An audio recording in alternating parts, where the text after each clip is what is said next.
He built an empire on lies, sacrificed the one woman who ever truly loved him, and called it ambition. But power has a memory, and the woman he publicly humiliated, dismissed, and discarded didn't disappear. She rebuilt, quietly, ruthlessly, invisibly, until the day she stood across from everything he owned and made him watch it fall. This is the story of Adrian Vale, a man who thought he had won everything, and Evelyn Cross, the woman who proved he had lost the only thing that mattered. If this story hits you somewhere deep, hit that like button and drop a comment with the city you're watching from. I want to see how far this story travels. Now stay with me until the end. You're going to want to see how this one lands.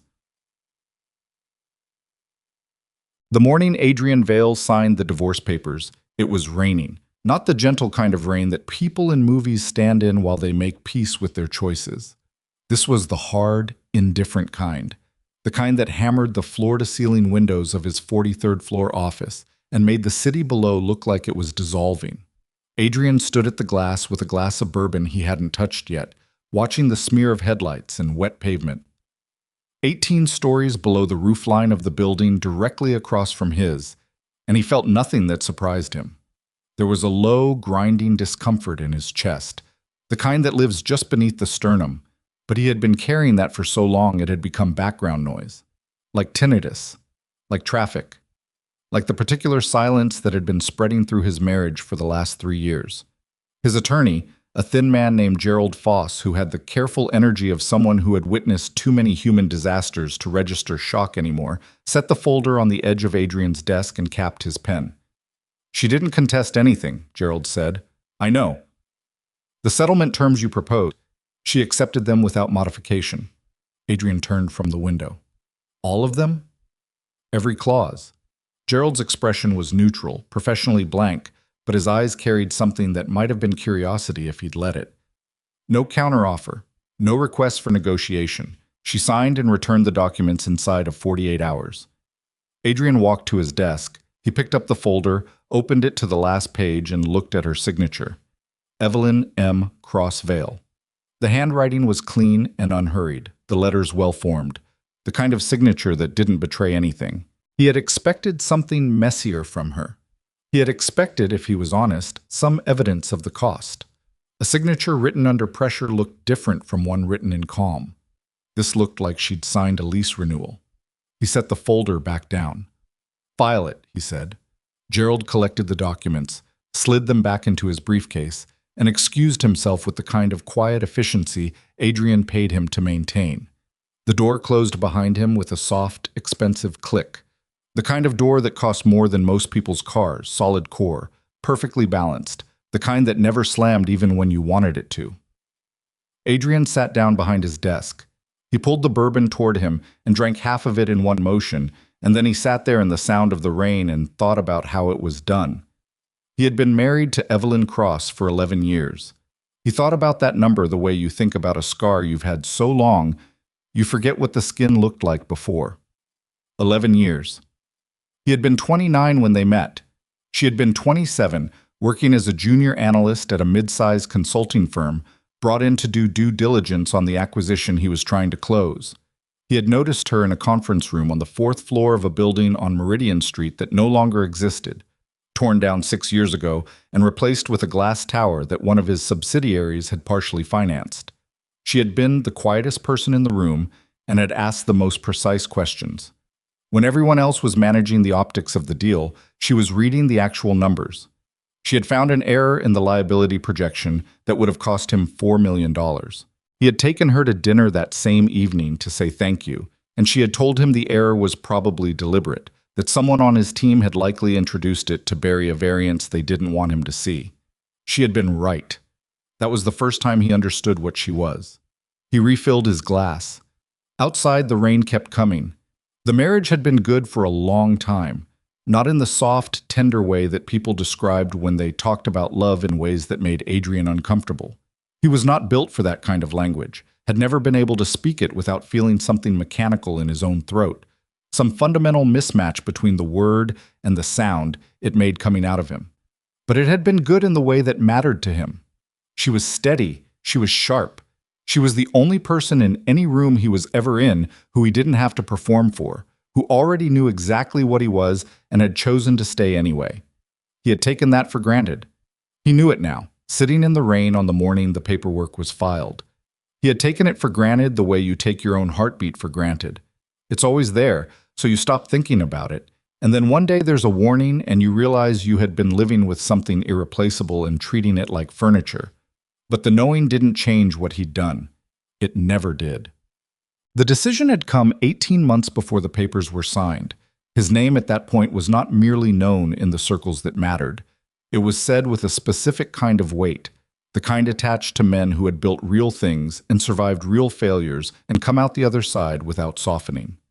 Adrian Vale, 40 years old, chairman and primary shareholder of Vale Group, a holding company with majority positions in commercial real estate, logistics infrastructure, and private financial services. The empire had been built over 14 years through a combination of intelligence, ferocity, and a particular tolerance for risk that most rational people didn't possess. What he didn't have, and what he wanted with an intensity that had started to feel like thirst, was political insulation. Business at his level was never just business. It was exposure. Every deal he made, every asset he controlled, every partnership he maintained lived inside a regulatory and political environment that could shift without warning, that could make a billion-dollar position worthless in the time it took for a Senate subcommittee to write a memo. He had watched it happen to men smarter than him. He had watched friends, the few he allowed himself to have, get dismantled not by market forces, but by the particular kind of targeted institutional pressure that came when you had made an enemy in the wrong office. He needed armor. And armor at that level had a name. Harlan Stroud. Harlan Stroud was 63 years old, had served 2 terms as a state governor, held directorship positions on the boards of 4 major financial institutions, and was the kind of man whose personal relationships with federal regulators and legislative leadership were not incidental to his business life. They were his business life. His network was the infrastructure. His alliance was the armor Adrian needed. The problem was that Harlan Stroud didn't do business with men he didn't trust, and trust for Stroud was not built on track records or balance sheets. It was built on optics, on social legitimacy, on the specific presentation of a life that looked controlled, predictable, aligned with the image that made powerful men comfortable. And Evelyn, Stroud had made clear through the careful language of men who never said anything directly, was a complication. Adrian had heard it first at a private dinner at Stroud's estate in the hills north of the city. One of those dinners where the food was secondary and the real transaction happened in the phrasing of toasts.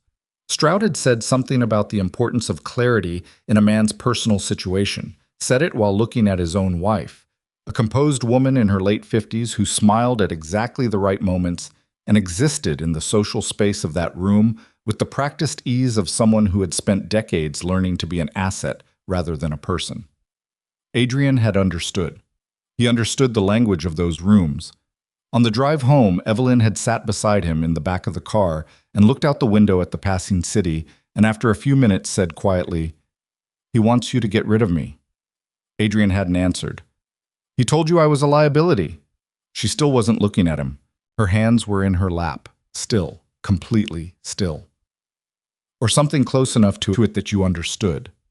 "Evelyn, don't." Her voice was flat, not angry, not wounded, just flat and precise in the way it got when she was processing something she had already known was coming. "I've known who Harlan Stroud is for 2 years. I've known what his alliance would require. I've been watching you move toward him for 6 months. She finally turned and looked at him, and her eyes were the color of dark water, and they were not accusing, which was somehow worse than if they had been. "I just wasn't sure you would actually do it." The silence between them in that car lasted the remaining 11 minutes of the drive. Adrian counted them without meaning to. He did it. He did it in stages, the way you do things you know you shouldn't. First, there was distance. The canceled evenings, the weekends consumed by meetings that he let her believe were necessary, the slow reduction of the shared life they had built until it was only the formal architecture of a marriage, the house, the calendar obligations, the dinners they attended together where they sat at adjacent chairs and performed a partnership that had been hollowing out from the inside. Then there was the conversation. He gave her 2 of them. The first was the one where he told her that things had changed, that he had changed, that what they had built together had run its natural course, all the language that men use when they mean something they don't have the honesty to say directly. Evelyn sat across from him at the kitchen table of the house they had shared for 8 years and listened to every word with an expression that told him nothing, and when he finished, she asked him one question. "Is this about Stroud's alliance?" He said it wasn't. She looked at him for a long time. Then she nodded once, slowly, the way you nod when someone confirms something you already knew. She stood up, took her coffee cup to the sink, rinsed it, set it in the drying rack, and walked upstairs without another word. He understood that she knew. He understood that she had always known. He told himself it didn't matter, that clarity was better than prolonging something that had already ended. He told himself this in the specific, practiced way that he had learned to tell himself things that were useful to believe. The second conversation was the public one, and it was the one he would carry differently, not with regret exactly, but with the particular weight of a thing done without necessity, a cruelty performed not out of strategy, but out of something darker and more confused in him, some need to make the break feel real, to make it irreversible, to put enough damage between them that he couldn't take it back even if he wanted to. The Hardcastle Foundation Gala was the kind of event that existed primarily as a display of hierarchy. Everyone who attended already knew everyone else. The point was not to socialize, but to be seen socializing, to demonstrate where you stood in the architecture of influence by who you were photographed near and what table you occupied. Adrian had attended for 6 consecutive years.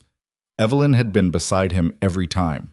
He came alone that year, and he came with Celia Dunmore on his arm. Celia was 28, worked in investor relations at a firm he had business with, and was precisely the kind of woman that a man in his position was expected to be photographed with when he was signaling a transition. She was lovely and uncomplicated and entirely aware of the transactional nature of the evening, and Adrian respected her for that clarity, even as he felt, somewhere in the region of his chest that he usually managed to ignore, a grinding unease that he recognized but refused to name. Evelyn was at that gala. He had known she would be. She had her own invitations, her own professional relationships within the Hardcastle orbit. Her own reasons to attend that had nothing to do with him. He had known, and he had come anyway, with Celia on his arm, and had walked through the main hall and had made no effort to avoid crossing paths. The moment happened near the bar on the east side of the ballroom. Evelyn was standing with 2 women he recognized from the foundation's board, and she was mid-sentence when he walked past, close enough that she couldn't have missed seeing him, couldn't have missed Celia, couldn't have missed the deliberateness of his unhurried pace. She didn't break her sentence. She didn't turn. She finished whatever she was saying to the women she was standing with, and one of them laughed, and she lifted her glass and smiled and was entirely, completely, specifically present in the conversation she was having, in the room she was occupying, as if he and everything he represented were simply not there. It was the most controlled thing he had ever seen a person do. It was also, he understood on some level he couldn't fully access in that moment, the first signal that he had made a miscalculation. The photographs from that evening circulated through the relevant social media channels by midnight. By morning, the story had been packaged in the language that those circles used. A lifestyle transition, a new chapter, a man whose personal life was evolving. The subtext was legible to everyone who mattered. Adrian Vale had moved on. Adrian Vale was aligned. Evelyn's name appeared in none of the coverage. She had already been edited out, and she was not yet 38 years old. The first 6 months after the divorce were everything Adrian had been told they would be. Stroud's alliance materialized. The regulatory conversations that had been difficult became navigable. 3 deals that had been stalling moved forward. The specific, invisible friction that had been built into his professional life by people who opposed him or feared him or simply didn't trust him began to ease, replaced by the smoothed pathways that came from operating inside a network of aligned interests. He expanded. He moved into new sectors. He made acquisitions that 2 years earlier would have faced institutional resistance and instead faced none. He was, by every external measure, operating at the peak of what he had spent his entire adult life trying to build. He worked 18-hour days. He slept poorly. He ate at his desk, or not at all. He had a membership at a private athletic facility 6 blocks from his office that he visited twice a month. He had a personal chef who prepared meals he didn't taste. He had an apartment on the 41st floor of a building he partially owned that was precisely designed and largely empty and inhabited in the way that transit lounges are inhabited, efficiently, temporarily, without attachment. Celia lasted 4 months. It ended without drama, with the mutual understanding of two people who had been useful to each other and were no longer. He wasn't unkind about it. He was honest, which in his experience was kinder than most alternatives. After that, he was alone. Not lonely. He would have denied it, and perhaps it was even true, but alone in the specific way that high-functioning people who have organized their lives entirely around work become alone, without friction, without the particular abrasion that comes from sharing space with someone who knows you, the daily wear of proximity that most people found difficult and that he had quietly, privately depended on for 11 years without understanding its value until it was gone. He did not think about Evelyn. He was precise about this. When she entered his thoughts, which she did with an irregularity that annoyed him, he moved his attention elsewhere with the practiced efficiency of a man who had learned to manage his internal life the same way he managed his professional one, by recognizing the distraction and redirecting resources.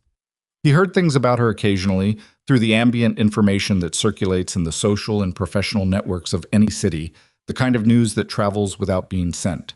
She had moved out of their house. She had taken an apartment somewhere in the city, a modest one, people said, which surprised some people and he supposed surprised him too. She had left the consulting world entirely. Beyond that, nothing. She was simply absent from the landscape in a way that was thorough enough to feel deliberate. He was 8 months out from the divorce when the first thing happened, the Meridian Logistics deal. He had been building toward the acquisition of Meridian Logistics for 14 months, a mid-sized freight and distribution company with infrastructure in 7 states, and a debt load that made it acquirable, positioned perfectly as a complement to Vale Group's existing transportation assets. The negotiation had been careful and protracted, the kind of deal that required relationship maintenance at multiple levels. Board members, key shareholders, regulatory advisors, the particular ecosystem of stakeholders that surrounded any transaction of that size. The deal collapsed in 72 hours. Not slowly, not through the gradual erosion of enthusiasm that sometimes killed deals over weeks. It collapsed suddenly, decisively, as if something had changed at a level he couldn't see. 3 board members who had been aligned flipped their positions overnight. 2 shareholders who had agreed in principle to sell their stakes withdrew without explanation.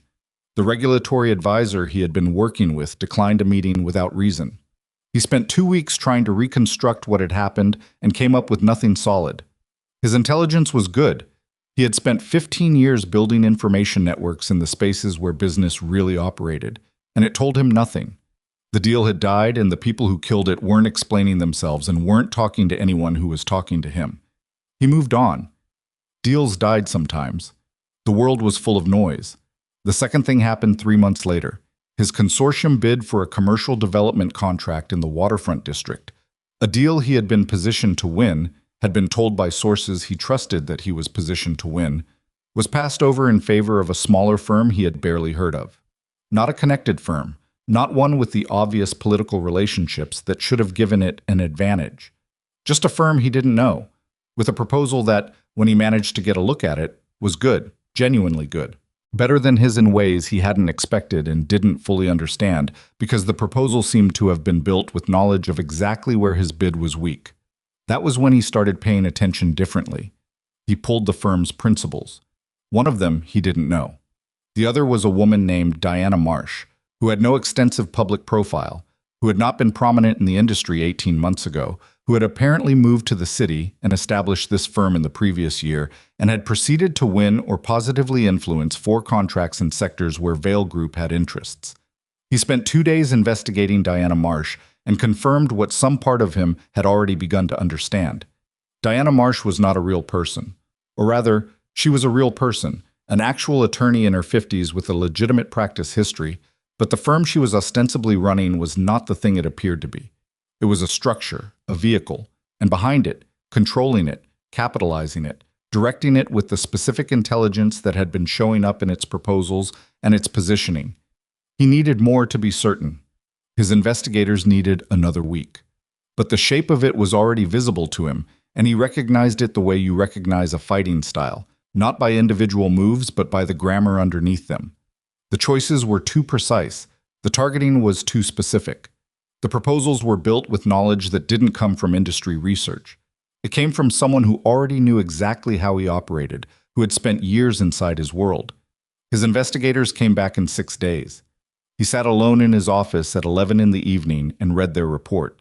The name didn't appear anywhere in the documentation, of course. It never would. Whoever had built this had built it specifically to keep the name out. But the Capital Trail traced through 4 intermediate entities across 2 states, terminated in a holding structure that had been incorporated 18 months ago, 3 months after his divorce was finalized, with an address registered to a floor of an office building in the financial district that he drove past twice a week. He sat with that information for a long time. Then he poured himself a drink he didn't finish, and he thought about a woman signing divorce papers in unhurried, well-formed handwriting. Not angry, not wounded, just precise and clean and already moving. He had been wrong about what she was going to do with her freedom. He had assumed absence. He had assumed that without him, without his world, without the structures she had been part of through their marriage, she would contract. That the woman he had been married to had been, in some fundamental way, contingent on him. That she had drawn her competence and her reach from proximity to his operation. He had been wrong. She hadn't contracted. She had disappeared so she could expand without him watching. He set his glass down on the desk, and for the first time in 11 months, he felt something that was neither the dull weight of his days nor the flat, efficient energy of work. He felt something with an edge to it. Something that moved in him the way water moves when something has been dropped into it. He didn't have a name for it yet. He would spend the next several weeks deciding whether it was anger or something else, something less clean and more complicated, something that involved the specific vertigo of realizing that the story you've been telling yourself about what happened and why has been, in some significant way, wrong. What he knew, sitting in his empty office with the city spread out silent below him, was that Evelyn Cross had not been waiting. She had been working. And whatever she was building, she had been building it with the specific, patient precision of someone who was not in a hurry, who did not need him to know about it yet, who was operating on a timeline entirely her own. The realization moved through him slowly and then all at once. The way cold does when you've been standing in it long enough, she wasn't finished. Whatever had happened to the Meridian deal, whatever had happened to the waterfront contract, these were not the end of something, they were the beginning. He was still holding his phone when it buzzed with a message from Gerald Foss, his attorney, sent at 11:43 at night, which meant Gerald had been alerted to something urgent enough to break his careful professional boundaries. The message read, "Need to speak tomorrow, first thing. Pinnacle Equity called. Someone has been making inquiries about the Stroud Alliance, detailed inquiries. I need you to know who this person is before they get any further." Adrian read it twice. Set the phone face down on the desk. Outside the window, the city was dark and wet and indifferent, and somewhere in it, in an office he had never seen, in a structure built from patience and intelligence and the specific advantage of knowing her enemy better than her enemy had ever bothered to know her, Evelyn Cross was still working, and she was not done with him yet. Gerald Foss arrived at 8:47 in the morning, 13 minutes before the time Adrian had told him to be there, which told Adrian everything about Gerald's state of mind that Gerald's face was trying to conceal. Gerald was a man who arrived precisely on time as a matter of professional principle. Early was anxiety, late was disrespect, and Gerald had spent 30 years being neither. 13 minutes early was close to panic for Gerald. He came into the office with his briefcase already open, which was another tell, and set a printed document on Adrian's desk before he'd even sat down. "Pinnacle Equity contacted me at 11:15 last night," Gerald said. "Their general counsel. Not a junior associate, not an assistant. Marcus Webb himself." Adrian picked up the document. It was a transcript of a call summary, Gerald's notes formatted in the careful, structured way he recorded everything. "Webb called you personally." "Webb called me personally, at 11:15 at night." Gerald finally sat. He put his briefcase on the floor and folded his hands on the desk, the way he did when he was organizing himself. "Someone has been conducting what he described as a systematic inquiry into the structure of your relationship with Harlan Stroud. Not just the business relationship, the terms, the informal agreements, the regulatory conversations that preceded the formal alliance. Webb said the inquiries were coming from multiple directions simultaneously. different intermediaries, different professional contexts, but asking questions that were too specific and too convergent to be coincidental. How specific? Specific enough that Webb is concerned about what they suggest the questioner already knows. The questions aren't fishing, Adrian. They're confirming. Someone already has a picture of the arrangement and is filling in the corners. Adrian set the document down. He looked at it for a moment, then looked at Gerald. How long has this been going on? Webb's been aware of it for approximately 3 weeks. He didn't contact us immediately because he wasn't certain it was coordinated rather than coincidental. He became certain 4 days ago when 2 separate inquiries from apparently unconnected sources used language in their questions that was, his word, mirrored. Same framing, different mouths. The room was quiet.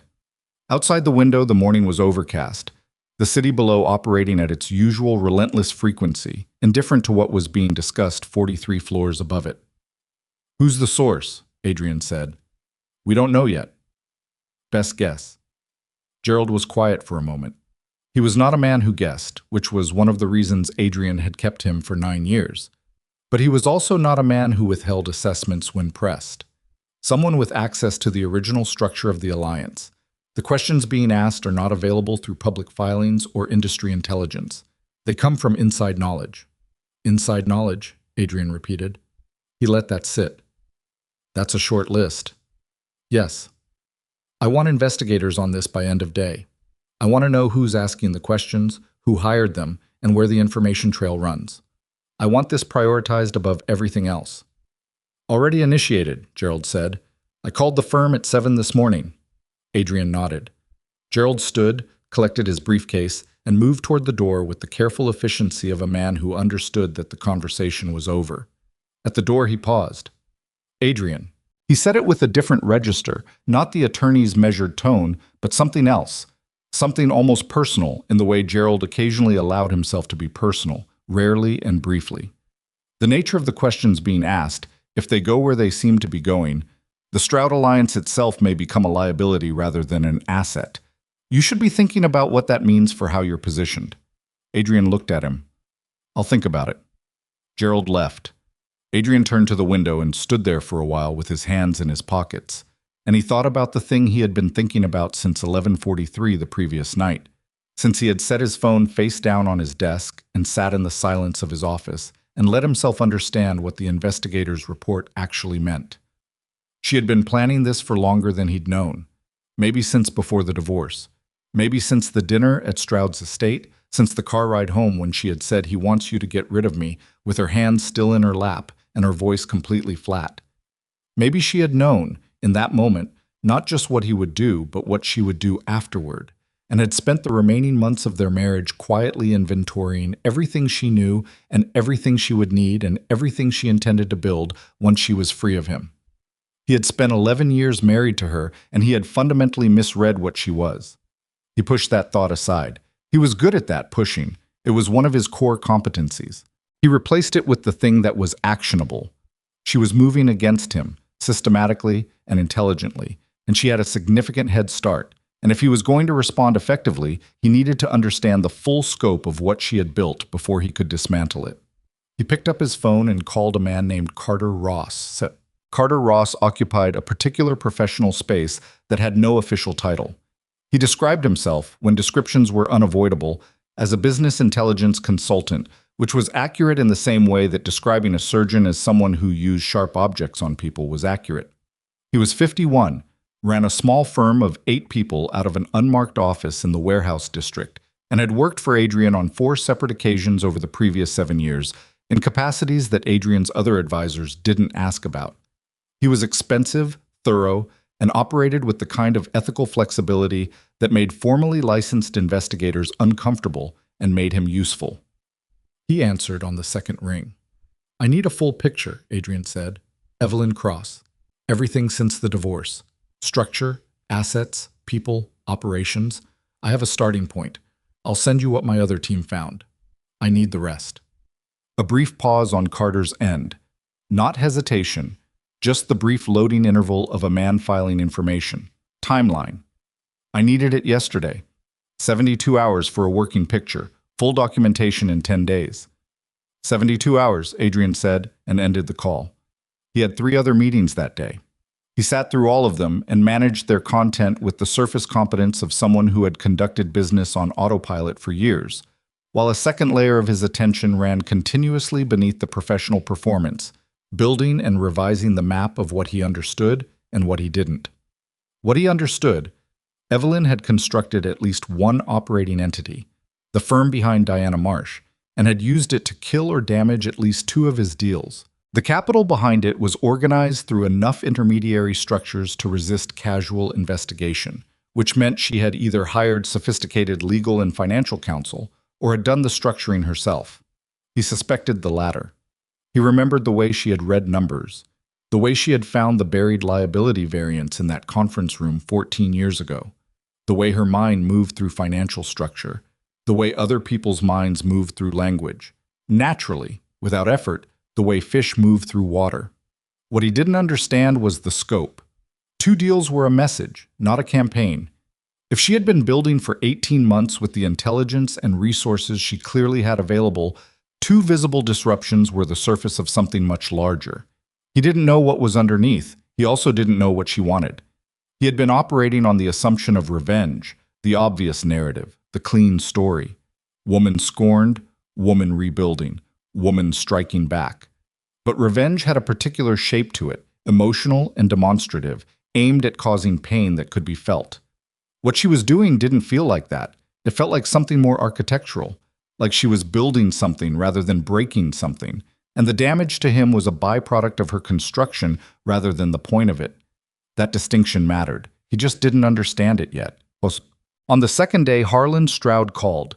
Not his assistant, not his communications director.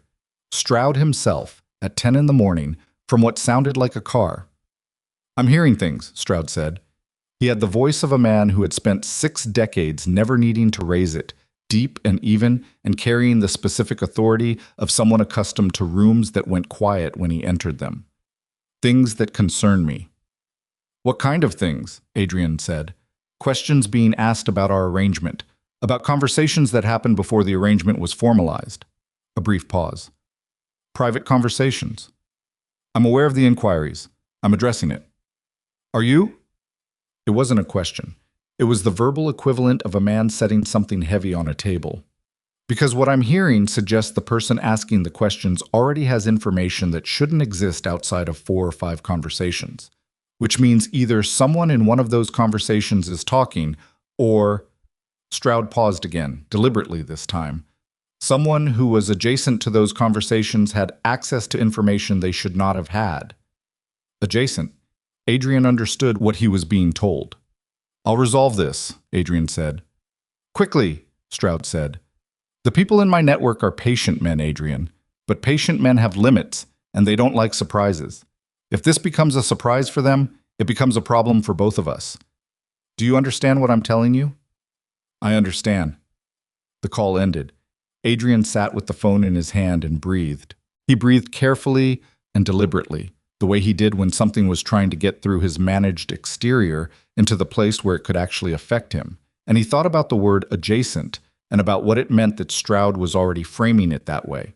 If Stroud decided that Evelyn, that the source of the inquiry, whoever it turned out to be in the official version of events, was a threat to the network, he wouldn't wait for Adrian to resolve it. He would resolve it himself. In the way that men like Harlan Stroud resolved threats, which was entirely, and without the particular consideration for collateral consequence that Adrian had always told himself distinguished him from men like Stroud. He needed to get in front of this. He needed to understand what she had, and how far she intended to take it before Stroud or anyone in Stroud's orbit decided to stop waiting. He called Carter Ross. "Where are we?" he said. "Earlier than I expected," Carter said, which meant he had found something significant enough to report ahead of schedule. "She's not operating through one entity. She has 3 that I've confirmed and 2 more that I'm still tracing. The Diana Marsh vehicle is one of them. The others are positioned differently. One looks like a research and analytics firm, one looks like a private equity feeder fund. The capital across all of them totals to something in the range of $60 to $80 million, which means she either came in with significantly more personal capital than your settlement would account for, or she has investors. 60 to 80 million. The settlement he had given her had been generous, deliberately so. Generous enough to feel like magnanimity rather than guilt. But it wouldn't produce operating capital at that level without leverage. Investors, Adrian said, that's my read. I'm working on identifying them. How long? The feeder fund structure is designed to resist that kind of tracing. Someone built it well. I need 4 more days minimum, maybe 6. What else? The research and analytics firm has been active for approximately 14 months. It's been generating reports. We've gotten eyes on the existence of the reports, but not the content yet. The distribution list for those reports includes names you'll recognize, such as 2 members of the Pinnacle Equity Board, one of Stroud's former regulatory liaisons who left his position 8 months ago. The timing of his departure now looks relevant, and a senior editor at the Financial Press Division of Caldwell Media. Adrian went very still. Caldwell Media was the largest independent financial journalism operation in the country. Their investigative unit had broken 4 major corporate fraud stories in the previous decade. They had a reputation for patience. They built cases over months before publishing, and when they published, the documentation was thorough enough to withstand every legal challenge that had ever been mounted against it. She wasn't just building pressure on his operations, she was building a case. "Get me the content of those reports," he said, "whatever it costs." "I'll try," Carter said. "But I want you to understand something. The person who built these structures understood operational security at a level that's—" A brief pause, Carter choosing his words, which he rarely did. "That's not amateur. This isn't someone who hired smart lawyers and called it a day. This is someone who understood from the beginning that the structures needed to be able to survive aggressive investigation and built them accordingly. Getting inside them is going to take time, and there's a real possibility some doors stay closed." After the call ended, Adrian stood at his window for a long time and looked at the city that he had spent his entire adult life treating as a landscape to be conquered, a terrain of assets and leverage and positional advantage. And he thought about the woman who had sat beside him in the back of a car 11 months ago, with her hands in her lap and her voice flat and level, already knowing, already planning, already building in her mind the structure she would construct once she was out. He had made her leave. He had pushed her out into the open, thinking she would contract, thinking freedom from him would reduce her, and instead she had taken everything she knew about him, about Stroud, about the way his alliances worked and where their weaknesses lived, and she had started building, methodically, patiently, with the kind of long-game discipline that he recognized because he had spent 14 years trying to cultivate it in himself and had always known, at some honest level, that she had more of it than he did. She hadn't been waiting for revenge. She had been waiting for him to get comfortable. He drove to the financial district himself that evening. No driver. He had sent the car home at 5, taken the elevator down to the parking structure, and gotten behind the wheel of his own car for the first time in months. There was something in the act of driving that he needed, some engagement of the hands, some occupied attention that prevented the circular processing that had been running all day. The office building she operated from was a clean mid-rise on the corner of Harwick and 6th. He had gotten the address from Carter, confirmed it that afternoon. He parked across the street and sat in his car with the engine idling and looked at the building for a while. The lights on the 14th floor were on. It was 7:40 in the evening. The lights on the 14th floor were on. He got out of the car. He didn't have a plan. This was unusual for him. He was a man who operated on plans, on structured approaches with defined objectives and anticipated responses. He had built a professional life on the premise that walking into any situation without a plan was walking into a situation you had already lost. He knew this. He got out of the car anyway. The lobby was attended by a security desk. He gave his name. He watched the guard call upstairs, watched the guard's face go neutral in the particular way faces went neutral when the person on the other end of the line said something the guard wasn't expecting. The guard set the phone down. "She'll see you," the guard said. He took the elevator to 14. The doors opened into a reception space that was spare and clean, decent furniture, nothing extravagant, the kind of environment that communicated competence rather than wealth. There was a woman at the front desk, not Diana Marsh, who existed primarily on paper, but a young professional who looked like she had been expecting him with the same flat, prepared neutrality that the guard downstairs had settled into after the phone call. "Mr. Vale," she said, "through here." She led him down a short corridor and opened a door at the end of it. He walked through. The The office was not large, but it was organized with the precision of someone who understood that workspace was a reflection of thought, clean lines, a desk that held exactly what was being worked on, a wall of windows that faced east toward the waterfront. There were documents arranged on a side table in neat parallel stacks, the kind of arrangement that meant the work was active and ongoing. There was a whiteboard on the side wall covered in a network diagram he couldn't read from across the room, but which was dense with connections and notations. Evelyn was standing at the window. She turned when he came in, and he saw her. 11 months. She looked different and entirely the same.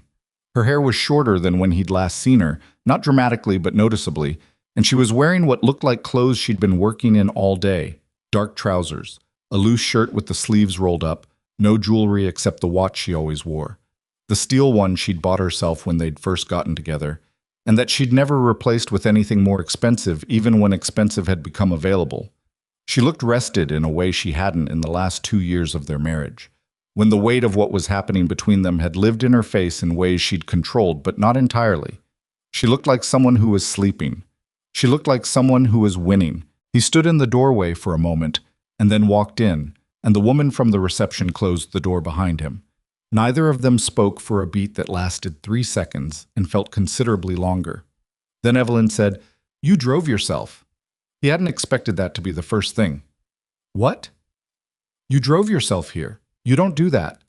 She said it without inflection, just an observation, as if she were noting something on a balance sheet. "You're rattled." "I'm not rattled." "Okay." She moved to her desk and sat down, not in a power-establishing way, just in the natural way of someone resuming what they'd been doing before an interruption. She didn't offer him a seat, but there was one available across from her, and he took it. "You know why I'm here," he said. "You've been talking to Carter Ross. Carter called someone who talked to someone I have a relationship with, so yes, I've known you were running an investigation for about 36 hours. She picked up a pen, didn't write anything with it, just held it the way she did when she was thinking. "And you found enough to concern you, or you wouldn't be here in person." "Pinnacle is rattled. Stroud is calling me personally. You've been building," she said. The word landed flat and simple and entirely without apology. "Building," he repeated. "You want to tell me what exactly you're building?" She looked at him. Her eyes were the same dark watercolor they had always been, and they were doing the same thing they had always done when she looked at him, reading him, assessing, moving through whatever was on the surface toward whatever was underneath. It had made him feel known, once, seen in the specific way that felt like relief. Right now it felt like something else entirely. "No," she said. "Evelyn, I don't owe you a briefing, Adrian." Still flat, still without anger, the particular quality of someone who has moved past the emotional weather of a situation into something more structural. "You came here without an appointment, without a plan, because you're scared and you thought that coming in person might give you something your investigators couldn't. It won't. You can ask me questions, but I'm going to answer the ones I choose to answer." He looked at her across the desk. He felt something move in him that was not anger, or not only anger, something more complicated, something that involved the specific discomfort of looking at a person and recognizing that you had profoundly underestimated them for years, and that the underestimation had been a choice, that you had chosen not to fully see what they were because fully seeing it would have required adjusting how you thought about yourself in relation to them. "The reports you've been distributing," he said, "to the Pinnacle board members, to Stroud's former liaison, to Caldwell." She waited. "If those reports contain what I think they contain..." He stopped.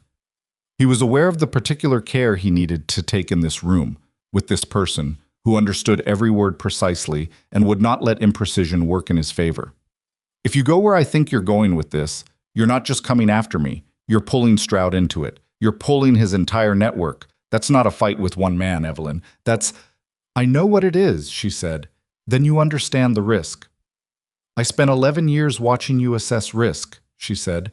"I have a reasonable idea of how it works." He leaned forward slightly. "I didn't mean to. It was an instinctive movement, the body trying to close distance when the words weren't getting through." He will not let this happen quietly. Stroud is not a man who accepts being exposed without responding. If he decides you're the threat, then he decides that, Evelyn said. She set down the pen. She looked at him steadily. "I've been building this for 14 months, Adrian. I've been careful about what I've built, and I've been careful about who I've told, and I've been careful about what I have on paper and what I keep only in my head. I didn't do all of that and then walk into this conversation unprepared for this conversation." He stared at her. "You thought I'd be afraid of him," he said slowly. She said nothing. "You knew I'd come here.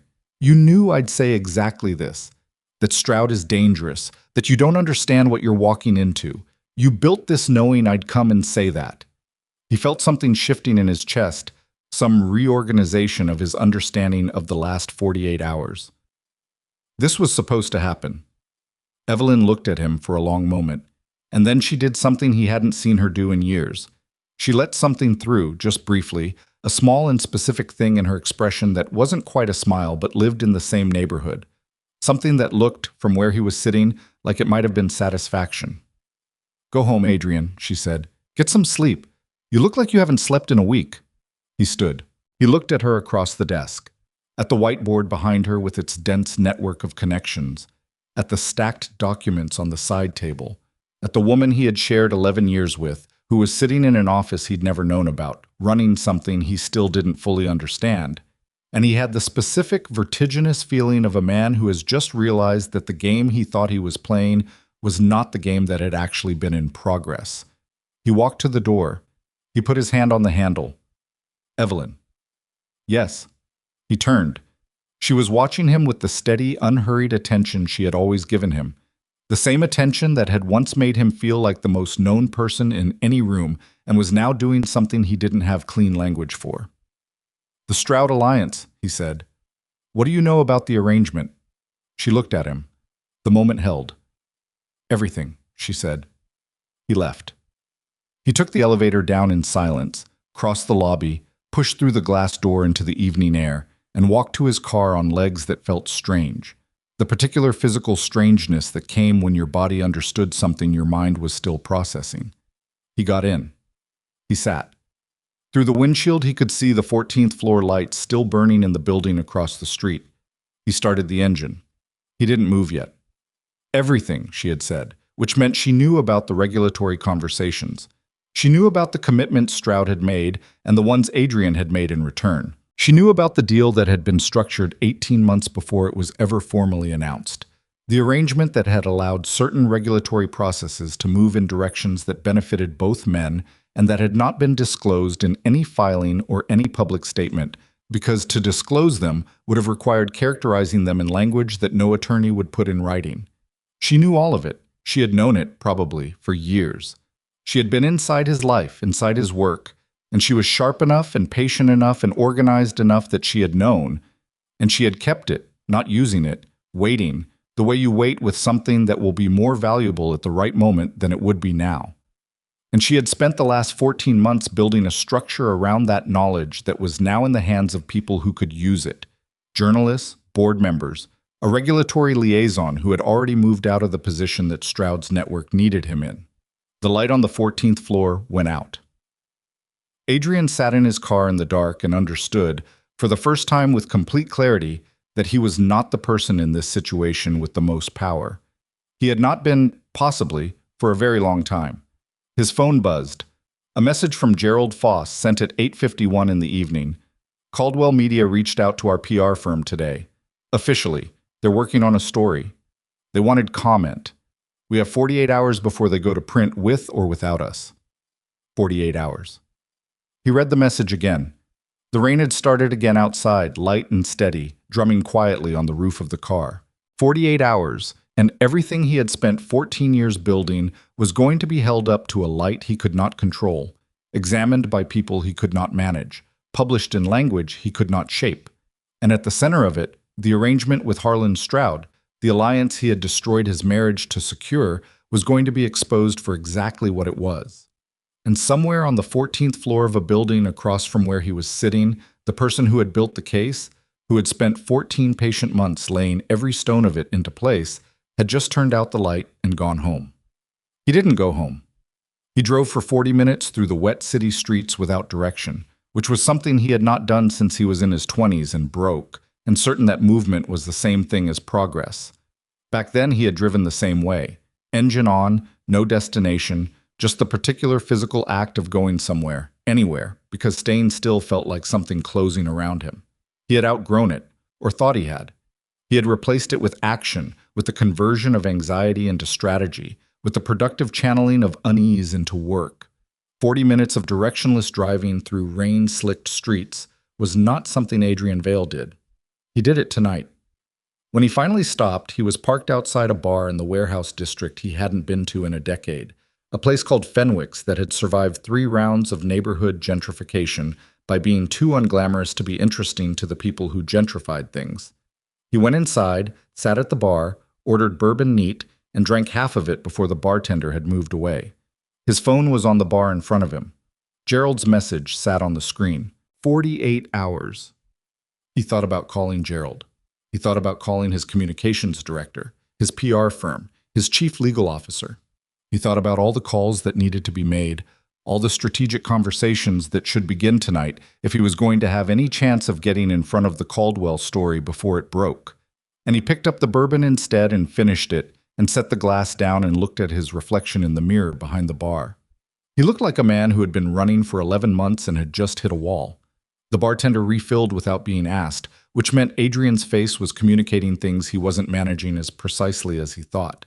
He sat there for an hour. He didn't call anyone. He drank 2 bourbons and then switched to water because he needed to think clearly, and the bourbon wasn't helping him think. It was just softening the edges of the panic that had been building since he'd walked out of Evelyn's building. And softened panic was still panic, just quieter and more deceptive. By the time he got home, it was close to midnight. He sat at his kitchen table, the same table, in a different apartment, but somehow always the same table, the place where difficult things happened in his life at night. And he opened his laptop and started working. He worked until 4 in the morning. He drafted a communication strategy, identified the most damaging elements of what Caldwell likely had, and mapped the 3 most credible approaches to mitigation. He wrote a memo to Gerald outlining the legal positioning he wanted explored by morning. He composed a message to his communications director with specific instructions for the next 12 hours. He pulled every public and non-public record he could access relating to the Stroud Alliance and read through them with the specific attention of a man trying to see what someone else would see. At 4:17, he stopped. He stopped because he had reached the end of what strategy could do from the inside of his own apartment at 4 in the morning, and because the exercise of building the response had forced him to confront something he had been avoiding all evening, the full scope of what Evelyn actually had. If she had everything, if she had known as much as she'd implied when she'd said that single word across her desk, then there was no mitigation strategy that addressed the core problem. You could shape coverage, you could control timing, you could work legal angles and negotiate positions and manage the visible surface of a crisis. But the Stroud Alliance wasn't just embarrassing. It wasn't just the kind of arrangement that looked bad in print. What he and Stroud had done, the specific regulatory conversations, the positioning of certain decisions, the timeline of events that anyone who knew what to look for would understand immediately, was not something that survived scrutiny. He knew this because he had always known it. He had constructed his relationship with the knowledge the way most people construct their relationship with things they've done that they can't undo, by keeping it in a room and not going into that room and managing his life such that the door stayed closed. Evelyn had opened the door. He closed the laptop. I went to his bedroom and lay on top of the covers without undressing and stared at the ceiling and thought about the word everything, and about the whiteboard in her office with its dense network of connections, and about the particular expression on her face when she told him to go home and get some sleep. He slept for 2 hours and woke at 6:30 to his phone ringing. It was a number he didn't recognize, which was unusual. His contact information was controlled carefully enough that unknown numbers reaching his personal line was rare. He almost didn't answer. He answered. "Mr. Vale." The voice was male, measured, carrying the professional neutrality of someone who made calls like this for a living. "My name is Paul Sheridan. I'm the Deputy General Counsel for Harlan Stroud's office." Adrian sat up. "It's 6:30 in the morning. Mr. Stroud is aware of the time. He asked me to reach you before your day began." A brief pause with the particular weight of a man choosing his next words with precision. "Mr. Stroud would like to meet with you today, at his estate, 2 o'clock. Adrian's jaw tightened. "Tell Harlan I'll be there." "Thank you, Mr. Vale." The line went dead. He stood in his bedroom in yesterday's clothes, phone in hand, and understood with complete clarity that the 48-hour window Gerald had described was not the most immediate problem he was facing. He arrived at Stroud's estate at 1:55. The gatehouse let him through without the usual brief hold while they called up to the house, which meant Stroud had told them to expect him and to let him through quickly, which meant Stroud wanted this meeting to start on time and was not interested in the minor power display of making him wait at the gate. The estate was 12 acres in the hills north of the city. The house was not a mansion in the ostentatious sense. It was large and old and built in a way that communicated permanence rather than expense, the architecture of a family that had been significant for generations rather than a man who had recently become rich. The grounds were immaculate in the season-appropriate way of places that employed people year-round to maintain them. Paul Sheridan met him at the front entrance, a lean man in his 40s with the careful eyes of someone who monitored everything and committed to nothing.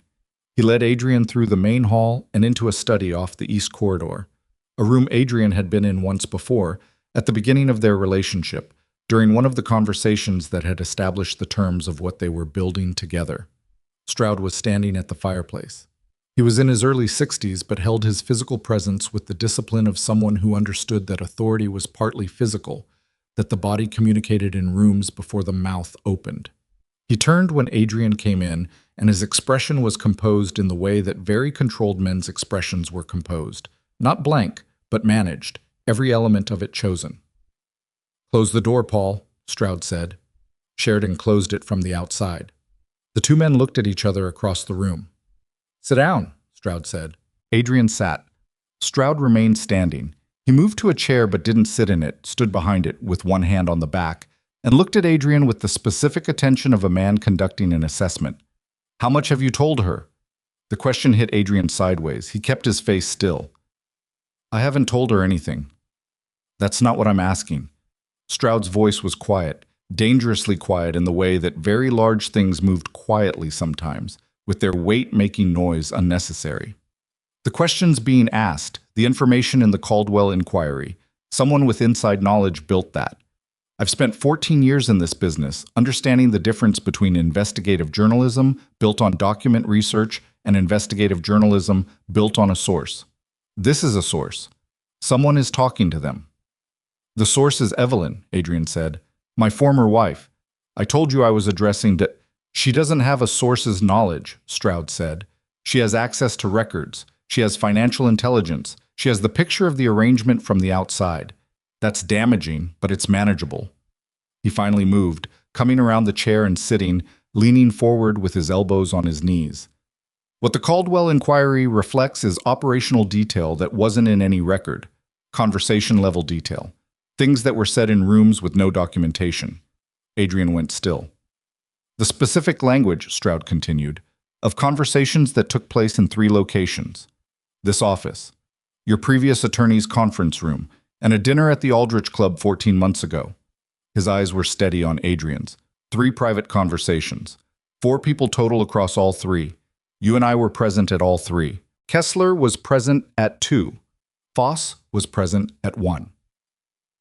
Gerald Foss had been in the room at the Aldrich Club dinner, the one conversation where the terms had been discussed most explicitly, where the language had been most specific, where, if you were building a legal case, the most actionable statements had been made. "You're not suggesting, Gerald," Adrian started. "I'm not suggesting anything," Stroud said. "I'm telling you what the evidence indicates and asking you to account for it." He stood again, moved to the window, stood there with his back to Adrian and looked out at the grounds. "Gerald Foss has been your attorney for 9 years. He has access to documentation that no one else has access to.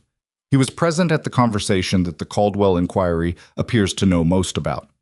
He turned. "And he has a daughter." The room was very quiet. "What about his daughter?" Adrian said, and his voice was flat because some part of him already knew, was already assembling it, the way a shape comes together in the dark before you can fully see it. "His daughter has been in a relationship for the past 8 months with a woman named Rachel Cho." Stroud said it without inflection, just the facts. "Rachel Cho is employed at a research and analytics firm in the financial district. The firm was registered 14 months ago. The research and analytics firm. One of the 3 entities Carter Ross had confirmed, one of the structures Evelyn had built. Adrian's hands were flat on his thighs, and he pressed them down, hard, feeling the pressure against his palms, needing the sensation to stay present in the room with what he was understanding. Gerald had a daughter named Sophie, 26 years old, worked in nonprofit management, lived in the east side of the city.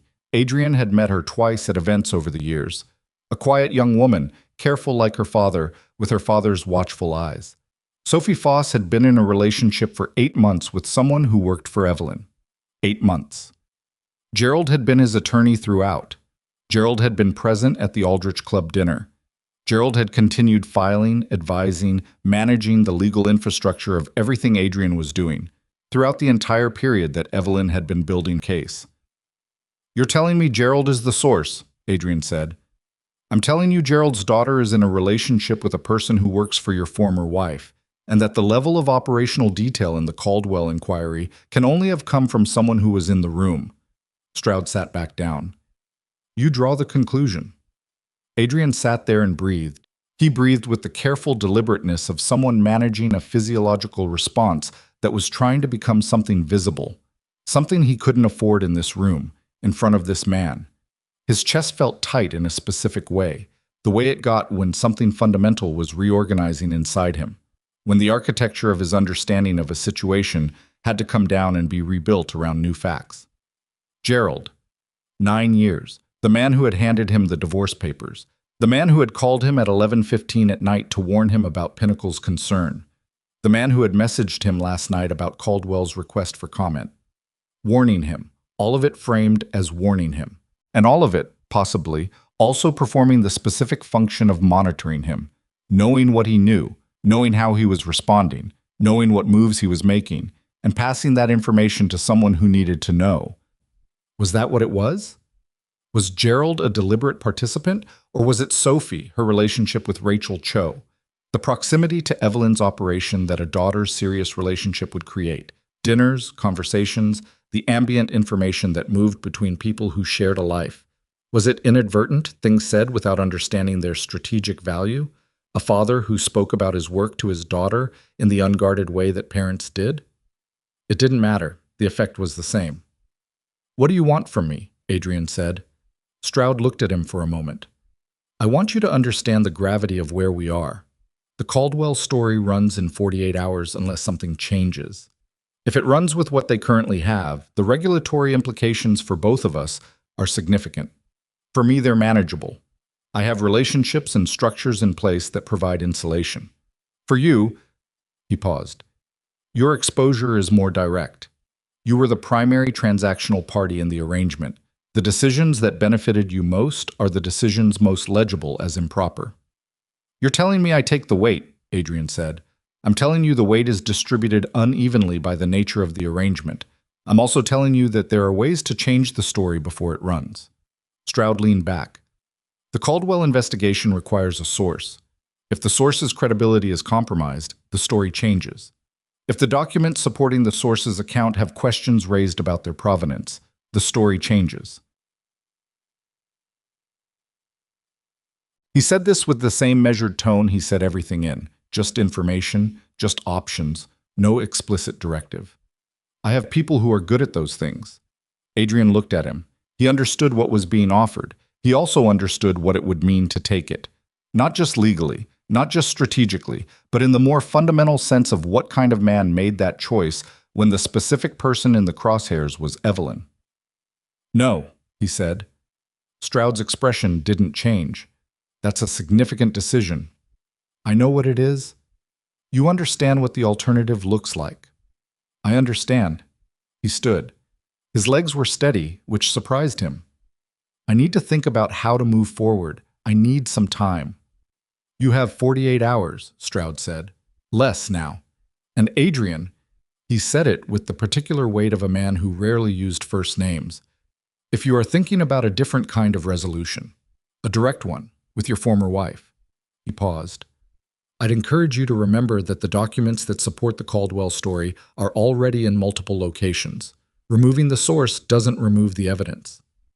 Adrian looked at him across the room and understood fully and without ambiguity that Harlan Stroud had just told him two things simultaneously. First, that Stroud's own people had considered and were still considering the most extreme form of silencing this, and second, that Stroud was assessing whether Adrian was capable of being a participant in that, or whether Adrian himself was about to become a different kind of liability. He left the estate without another word. He drove directly to Gerald Foss's office. He didn't call ahead. He parked in the street-level lot adjacent to Gerald's building, took the elevator to the 7th floor, walked past Gerald's assistant, a woman named Renata, who had been with Gerald for 15 years and who said, "Mr. Vale, he's on a call." And he kept walking, pushed open Gerald's door, and came into the room. Gerald was on the phone. He looked up, and in his face, in the very first fraction of a second before he had time to compose it, Adrian saw something he had never seen there before. He saw fear. It was brief. Gerald was good. The fear became professional concern in less than a heartbeat, and Gerald said into the phone, "I'll have to call you back," and set it down and stood. "Adrian, your daughter," Adrian said. He closed the door behind him. "Sophie, she's been seeing someone. 8 months. A woman named Rachel Cho." Gerald's face went through 3 things in quick succession, each one contained and replaced before it fully formed: recognition, calculation, decision. "Adrian, I don't know what you've been told. Rachel Cho works for Evelyn." Adrian took 3 steps into the room and stopped. He was not going to cross the room. He was not going to close the distance further because he didn't trust what would happen if he did. He stood where he was, and he held Gerald's eyes. "She's been working for Evelyn for 14 months. She's an employee of the research and analytics firm that Evelyn built to compile information on me. On us. On the arrangement." He breathed. "And your daughter has been in a relationship with her for 8 months." Gerald said nothing. His hands were on his desk. He was very still. "Did you know," Adrian said, "about Rachel? About what she did? Who she worked for? Did you know?" The silence lasted long enough to be its own answer. "Gerald?" His voice dropped. "Did you know?" Gerald let out a breath. It came from somewhere deep, the kind of breath that carries the weight of something that has been held for a long time. He sat down slowly in his chair, not the controlled executive movement of the attorney, but the ordinary tired movement of a person who has been carrying something heavy and has decided to set it down. "Sophie told me 4 months ago," he said. "She found out what Rachel's firm did. She came to me because she was—" He stopped. "She was frightened. She didn't know if what was happening was legal. She needed to know if she was in a dangerous situation. And I told her she wasn't in a dangerous situation, because legally, what Evelyn has built is—" Gerald looked at him, and his face had the quality of something stripped to its necessary elements. The professional composure gone entirely, just the man underneath. "What she's built is legal, Adrian. The research, the financial intelligence, the distribution of information to journalists, all of it is legal. She hasn't done anything wrong. She's been working to destroy me. She's been working to expose an arrangement that was not legal." Gerald said it quietly and held his gaze. "What you and Stroud built. I told you at the time, when you asked me to review the terms. I told you the line you were walking. I put my concerns in a memo that you told me to destroy, and I destroyed it, because you were my client and I was protecting my client, and that is what I told myself." He stopped. "Sophie asked me if what Evelyn was doing was right. Not legal? Right. And I—" Another pause. "I didn't have the answer I needed to give her." Adrian looked at him across the desk. He felt a nauseating clarity, the specific sensation of a man watching the floor of his understanding give way beneath him, nothing solid, anywhere. "Did you give her information?" he said. "Did you pass anything to Sophie? Documents, conversation details?" Gerald's face answered before his mouth did. "I mentioned things," Gerald said, "in the context of explaining to Sophie what the legal situation was. Things I said to help her understand. I didn't—" He stopped. "I didn't understand at the time that that the relationship was a strategic placement," Adrian said. The words fell into the room like stones into deep water. Gerald closed his eyes briefly, opened them. "I don't know that." "I do." Adrian's voice was very quiet now. It had dropped past anger into something colder. "Evelyn placed someone inside your daughter's life.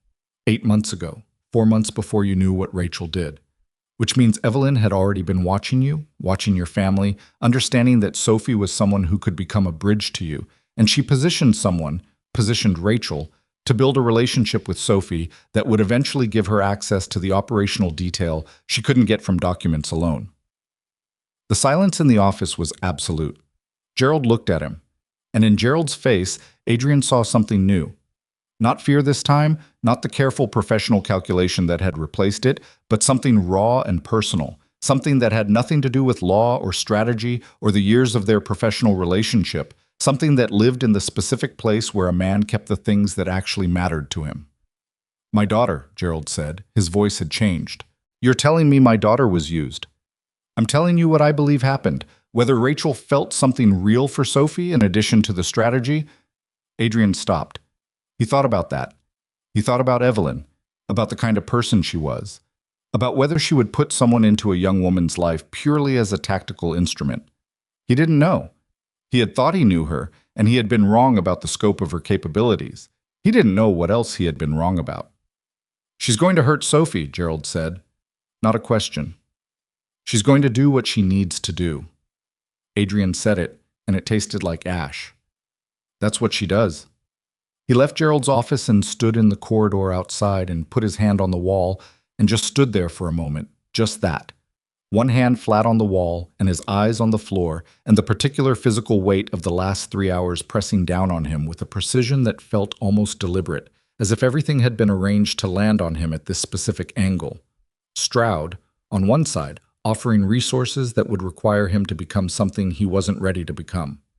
Evelyn, on the other side, in motion now and fully committed, her case built and distributed and already in the hands of journalists who were going to publish it in fewer than 48 hours. And in the middle, Gerald's daughter, a 26-year-old woman who had been in a relationship for 8 months with someone who may or may not have been placed there deliberately, and who was going to find out one way or another that the world of the people around her was not what she had believed it to be. He pushed off the wall. He walked to the elevator. He stood inside it while it descended, and he looked at himself in the steel door's reflection, blurred and indistinct, and thought about the meeting at Stroud's estate and the things Stroud had said about how the documents were already in multiple locations, and about what it meant that Stroud had felt the need to say it. Stroud was telling him something. Not just that removing Evelyn wouldn't stop the story. He was telling him that he, Stroud, had already considered it, had already run the calculation, had already looked at every option available to a man of his resources, and had arrived at the conclusion that it wasn't viable, which meant Stroud had looked at Evelyn's operation and found it hardened against exactly that response. She had built against it. Whatever she had built knowing that a man like Stroud would make that calculation, and she had structured her operation such that the calculation came back infeasible. The elevator opened. He walked through the lobby into the street. The rain had stopped, but the air still held it, that wet, dense smell of a city after water, everything slightly reflective. He stood on the sidewalk and his phone buzzed. A message from Carter Ross. "Need to speak now. Found something in the investor trail. You need to know who's funding her before this goes any further." He called Carter immediately. Carter answered on the first ring. "Talk," Adrian said. "The capital behind her operation," Carter said. He was speaking carefully, in the clipped way he spoke when the information was significant enough to require deliberateness. "I traced it through the feeder fund. The investors aren't anonymous individuals. They're institutional." "What institutions?" "One of them," Carter said, and then paused in a way that Carter almost never paused, "is Pinnacle Equity." The world went very quiet around Adrian Vale. Pinnacle Equity, the firm whose board members had received Evelyn's research reports. The firm whose general counsel had called Gerald Foss at 11:15 at night to warn them that someone was asking questions about the Stroud alliance. The warning hadn't been a warning at all. It had been confirmation of delivery. Pinnacle's way of telling Evelyn's operation that the information had been received, staged as concern, routed through Gerald, because routing it through Gerald ensured it reached Adrian, and Adrian's investigators would begin looking in the right places at the right time, the places Evelyn needed him looking while she finished what she was building. He had been managed. From the first phone call, he had been moved through this entire week like a piece on a board, positioned to look where he was told to look, to go where he was pointed, to arrive at each revelation at the moment it was most useful for someone else's purposes. He stood on the sidewalk outside Gerald Foss's building and understood that he had not been running an investigation. He had been the subject of one. And the person who had designed it was not finished with him yet, because the story wasn't published, the case wasn't closed, the 48 hours hadn't expired, which meant there was still something she needed from him, some final move that required him to be exactly where he was, knowing exactly what he now knew, with exactly the choices in front of him that were in front of him now. He just didn't know yet what that move was. His phone buzzed again. This time it was not Carter Ross. It was a number he recognized. The direct line of the office he had visited the night before. The number he had never been given, but which was now appearing on his screen, which meant she was calling him, which meant she had decided it was time, which meant whatever was coming next was coming now. He answered. "Come back," Evelyn said. "We need to finish the conversation." He stood on the sidewalk with the phone against his ear and the city moving around him like it always did, indifferent, continuous. And he listened to her voice say those 6 words and felt something in his chest that was not quite any one emotion, but contained pieces of several: fear, anger, the specific vertigo of a man who has just understood he has been outmaneuvered at every turn, and underneath all of it, something older and more complicated that he didn't have the luxury of examining right now. "When?" he said. "Now," she said. "I'm still here." He looked up at the building across the street from where he stood, which was not her building, which was just a building, and then he looked at his car parked 20 feet away and made the calculation he always made: time, distance, what was gained by delay, and found that delay gained him nothing. 20 minutes, he said. Fine. The line went dead. He drove the 20 minutes without the radio, without anything except the sound of the engine and the wet road and his own breathing, which he was monitoring with the specific attention of a man who understands that the state he arrives in will affect every exchange that follows. He needed to arrive clear. He needed to arrive without the accumulated weight of the last several hours visible in his face or his body or the way he moved into a room. He had 18 minutes to shed it or manage it, and he spent them breathing deliberately, the slow, controlled way he had learned in his 30s from a trainer who had understood that physical composure and mental composure were the same system. By the time he pulled into the lot across from her building, he was not calm. Calm was not available. But he was controlled. There was a difference. The lobby guard let him through without calling up this time, which meant she had left standing instructions, which meant she had known he would come back tonight, which was consistent with everything else he had understood in the last hour about the degree to which his movements had been anticipated. He took the elevator to 14. The reception desk was empty this time. The young professional had gone home, or been sent home. The corridor was lit but quiet. He walked to the door at the end and opened it without knocking because knocking felt like a concession he wasn't prepared to make. She was standing at the whiteboard. She had a marker in her hand and had been writing something, adding to the dense network of the diagram. And she turned when he came in with the cap still off the marker and looked at him with the steady reading expression, and then looked at his face specifically, looked at it the way she had always looked at his face when something significant had happened, the way she had of understanding his condition before he'd spoken a word. "You went to see Gerald," she said. He crossed the room in 8 steps and stopped 5 feet from her and said, "Pinnacle Equity." She didn't move. She held the marker and looked at him. "They're funding you," he said. "They called Gerald as a delivery confirmation. The warning about the inquiries. That was a signal to your operation that the information had landed. You knew I would investigate.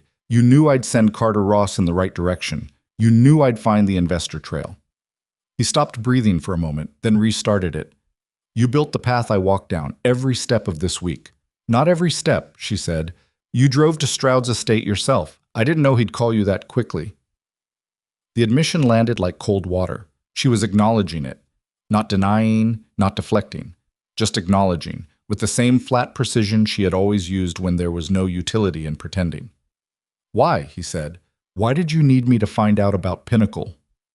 She set the marker down on the ledge of the whiteboard. She turned to face him fully, arms at her sides, nothing between them and the conversation they were about to have. "Because I needed you to understand the full scope before you made a decision you couldn't take back." "What decision?" "Stroud offered you resources." His word for it. Her voice was measured, but there was an edge underneath it now, something that had been absent in their previous conversations, something that came through when the professional precision gave way to the personal. He offered to discredit my sources and compromise my documents. You know what that means. He also implied worse. I know what he implied. She said it without flinching. I've known what Stroud was capable of since before you finalized the alliance. I built against it.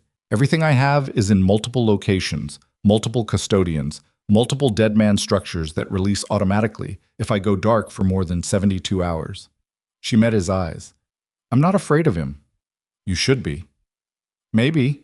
She moved to her desk and leaned against the edge of it, not sitting, just using it for support, and he understood from that small physical detail. Evelyn, who never leaned, who always maintained the full upright posture of someone in command of her own body. That this conversation was costing her something too, that the composed surface he'd been reading all week had its own weight behind it. But I built this knowing exactly who I was building against. I knew you. I knew Stroud. I knew how both of you would move when you felt the pressure. You used Gerald's daughter. The room changed temperature.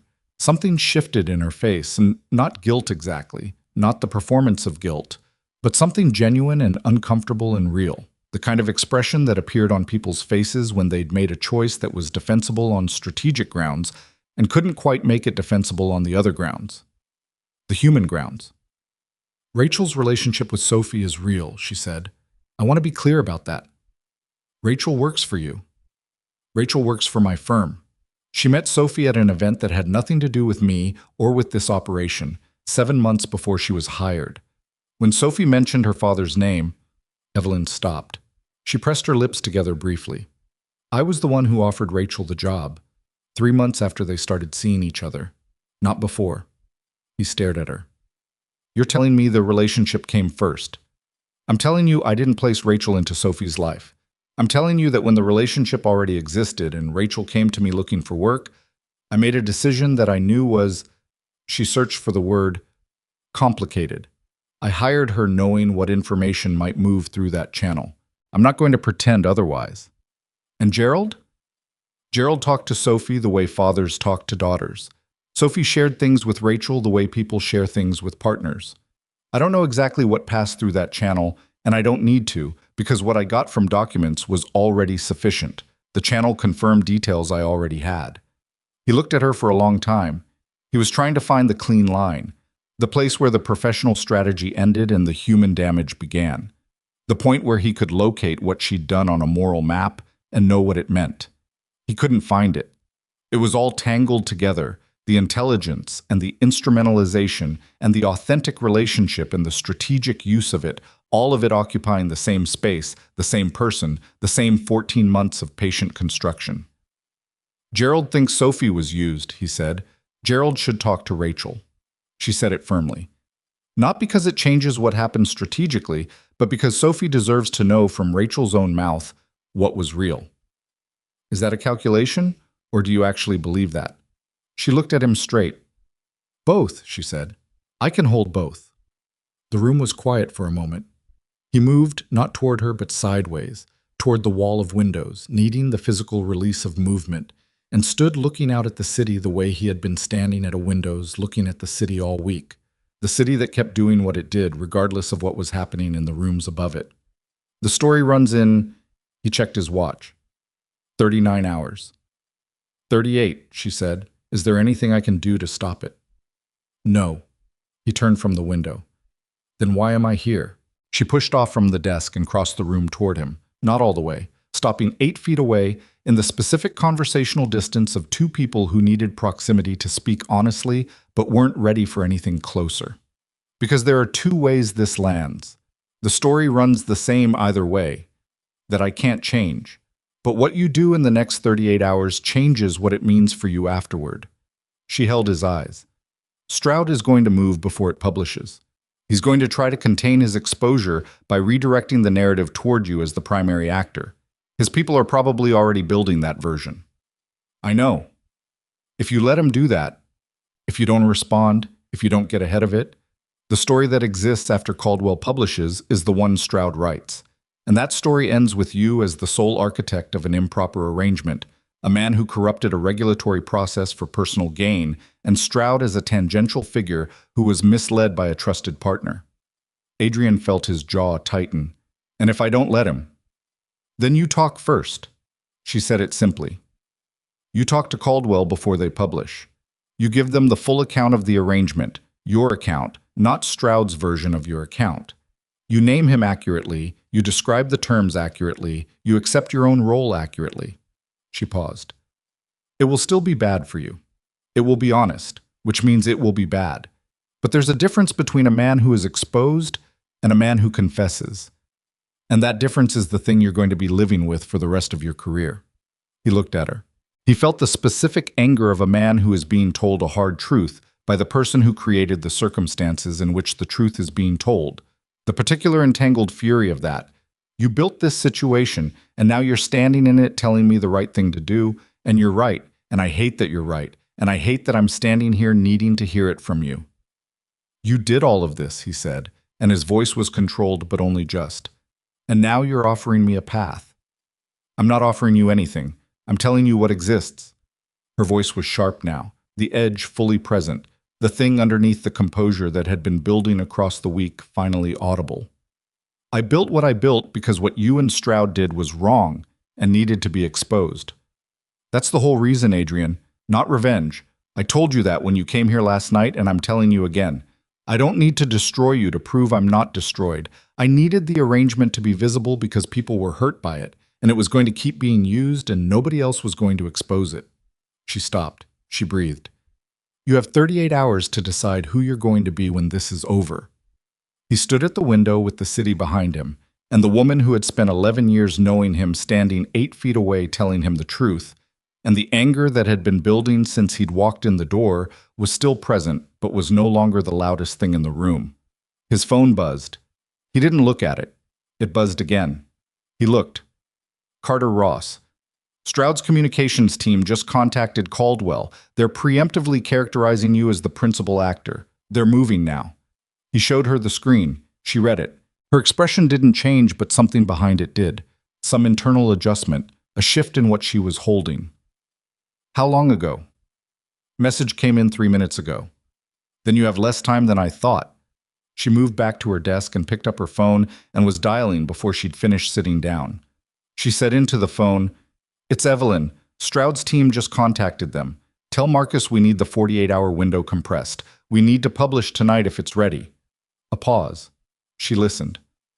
I know what that means for the editing timeline. Tell him the principals are moving, and if we wait until morning, the story changes. Another pause. Yes. Tonight. She set this phone down. He stared at her. You're pushing it up. Stroud is trying to write the version of this that runs first. If his version reaches Caldwell's editors before the story is finalized, tonight. He said the word like it was a weight. You're publishing tonight. Marcus Webb is the one publishing. I'm making a recommendation. She looked at him across the desk, and there was something in her face now that was neither strategy nor composure, but something more fundamental, something that lived in the part of her that was not the architect of the last 14 months, but just the person she had always been. The woman he had sat across from at a kitchen table and lied to. The woman who had rinsed her coffee cup and put it in the drying rack and walked upstairs. What I told you still stands. If you're going to talk to Caldwell, it has to be in the next few hours. And if I don't? She held his eyes. Then in the morning, you wake up and you're the man Stroud says you are. He turned away from her. He walked to the window again and stood there with his hands pressed against the glass, the cold of it coming through his palms. And he looked down at the city 40 floors below and thought about 14 years, about everything he had built and what it had cost and what it had turned him into, and about the specific moment at a kitchen table when Evelyn had asked him a direct question and he had lied to her face. Not because the lie was necessary, but because the truth required him to be honest about what he was doing and why. And that honesty had felt more dangerous than the lie. He had been lying to himself in that same way ever since. About the arrangement with Stroud, about the nature of what the alliance required, about the thing he had traded for it, and whether the trade had ever made sense. He turned. I want Gerald with me when I talk to Caldwell, he said. He's the attorney of record. He needs to be present. She looked at him and something moved across her face. Brief, genuine, unmanaged, in the way things were unmanaged when they caught you. And she nodded once. He picked up his phone and called Gerald. Gerald answered on the second ring, which meant he had been sitting with his phone, which meant he had been waiting. Adrian. I need you, Adrian said. Tonight. Caldwell Media. We're talking to them directly. A beat. All of it, Gerald. The arrangement, the conversations, the Aldrich Club dinner, everything. Silence on the line. Long enough that Adrian thought Gerald might refuse, might invoke privilege, might do the thing that professionally defensible attorneys did when clients were about to make confessions that exposed both of them. Okay, Gerald said. His voice was rough. Okay, where? I'll send you the address. He ended the call. He looked at Evelyn across the office, across the whiteboard with its network diagram, across the stacked documents, across the 14 months of patient construction she had built in the space he'd left when he walked away. Stroud will retaliate, he said. He'll try. He has more resources than both of us. He does. She held his eyes without flinching. But he'll be retaliating against a story that's already published, against men who have already spoken on record, against documentation that's already in the public domain. That's a different fight than the one he's trying to have right now. It's not a comfortable fight, but it's a survivable one. He looked at her. He thought about the word survivable and what it meant for the version of his life that existed on the other side of tonight. Not the empire he had built, not the specific architecture of power and alliance and institutional relationship that he had spent 14 years constructing. That was going to be different, reduced, altered in ways he couldn't fully map yet. But the man inside the empire, whether that man survived with something he could actually live with. Evelyn. He said her name like it had mass. She looked at him. The Meridian deal, he said.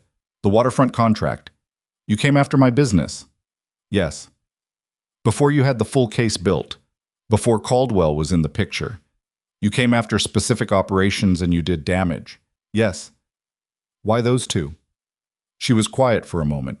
She picked up a pen, didn't write anything, just held it the way she always held it when she was deciding how much of her internal process to make visible. Meridian Logistics had a labor subcontractor you acquired when you bought into the freight division. That subcontractor had a wage theft issue, documented, reported to the relevant agency, buried. The acquisition would have given you control of that subcontractor and the issue would have stayed buried. She set the pen down. The waterfront contract had a public housing displacement component. 47 families. The proposal you submitted significantly underrepresented the displacement impact. She looked at him. I didn't come after those deals because they were yours. I came after them because they were wrong. The room was quiet. He had known about the wage theft issue in a general way. It had been in the due diligence materials, characterized as a minor legacy liability, resolved with the relevant agency through a payment that closed the formal complaint without requiring admission. He had known, and he had decided it was manageable. He had not thought about the people it had been done to. He had not thought about them because thinking about them was not part of the calculus he had built his professional life on. 47 families. He had not read that part of the environmental impact assessment himself. He had read the executive summary. I didn't know about the families, he said. I know you didn't. She said it without accusation, which was somehow worse than accusation. You don't read that far into your own proposals anymore. You read the numbers. He stood there with that landing on him, with the specific weight of what it meant that a woman who had spent 14 months building a case against him and had every reason to want him to be a monster was instead just telling him the truth. You don't read that far anymore. Not that you're evil, not that you're irredeemable, just that you had stopped reading far enough, had stopped letting the full reality of your choices reach you. His phone buzzed again. Carter Ross. Stroud's people have reached 3 Caldwell board members. They're applying pressure at the ownership level. If this is happening, it needs to happen in the next 2 hours. He showed her. She read it and stood immediately. Then we're out of time. She moved to the door and held it. My car is faster. I'll drive. He looked at her, at the woman who had built the case, who had managed the board members and the journalists and the dead man document structures and the pinnacle investment and the entire 14-month architecture of the most precise strategic operation he had ever witnessed, and who was now holding a door open for him to walk through toward a conversation that would cost him everything he had spent his adult life accumulating. And she was holding the door because they were running out of time. And in this moment, in the specific present tense of it, they were moving in the same direction. He walked through the door. They went down together in the elevator in silence. The lobby was empty at this hour. She pushed through the glass door into the night air, and he followed her, and they walked quickly across the wet pavement toward the parking structure adjacent to the building, their footsteps matching in rhythm without either of them intending it, the particular synchrony of two people who had spent 11 years moving through the world together and whose bodies remembered it even when everything else had changed. Her car was a black sedan, low-end for what she could now obviously afford, practical and unadorned. She got behind the wheel, and he got in the passenger seat, and she started the engine, and they were moving before either of them had spoken again. She drove the way she did everything, with focus, efficiently, her hands steady on the wheel. He sat beside her and watched the city move past the windows and thought about the last time they had been in a car together, the drive home from Stroud's estate, her hands in her lap and her voice flat and knowing.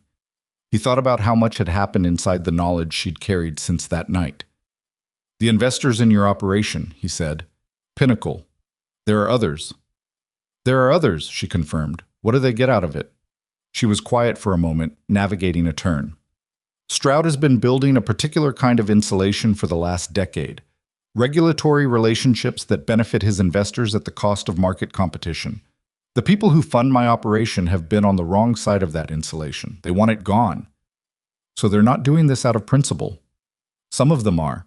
Some of them are doing it because they'll make money when the playing field is level." She glanced at him. "Both things can be true. You know that." He did know that.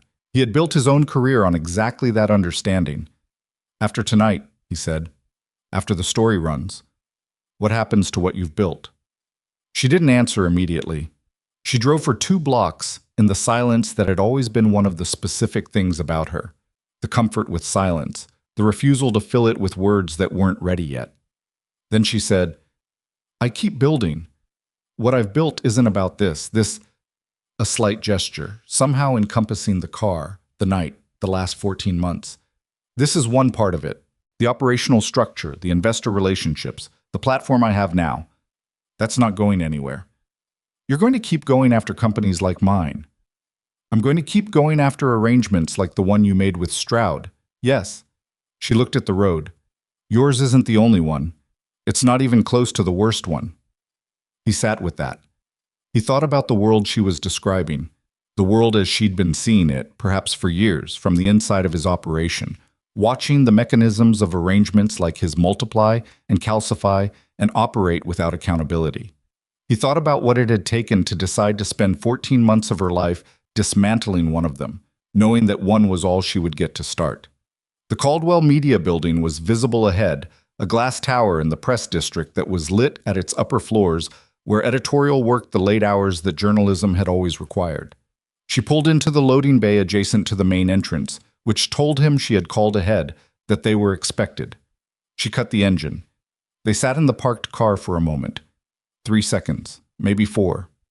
Just the cooling engine and the city sounds and the silence between them. "I want you to know something," he said. He didn't look at her. He looked at the glass doors of the building ahead. "What I did. At the gala. Walking in with—" He stopped. He breathed. "That wasn't strategy. It was crueler than strategy. I did it to make it irreversible. I did it to hurt you enough that I couldn't take it back." She was quiet. "I know why I did it," he said. "I've known for a long time. I did it because I was afraid that if I didn't burn it completely, I would look at what I was trading you for, and I would change my mind." He stopped again. "I was afraid I would choose you." The silence lasted. The engine ticked as it cooled. "You should have," she said. Her voice was very quiet and entirely without softness. It was not tender. It was just honest, the specific honesty of something said on the other side of all the anger. "You should have chosen me. But you didn't, and I'm not the same person I was when you didn't, and what I've built doesn't belong to that version of me anymore." She opened the car door. "Come on."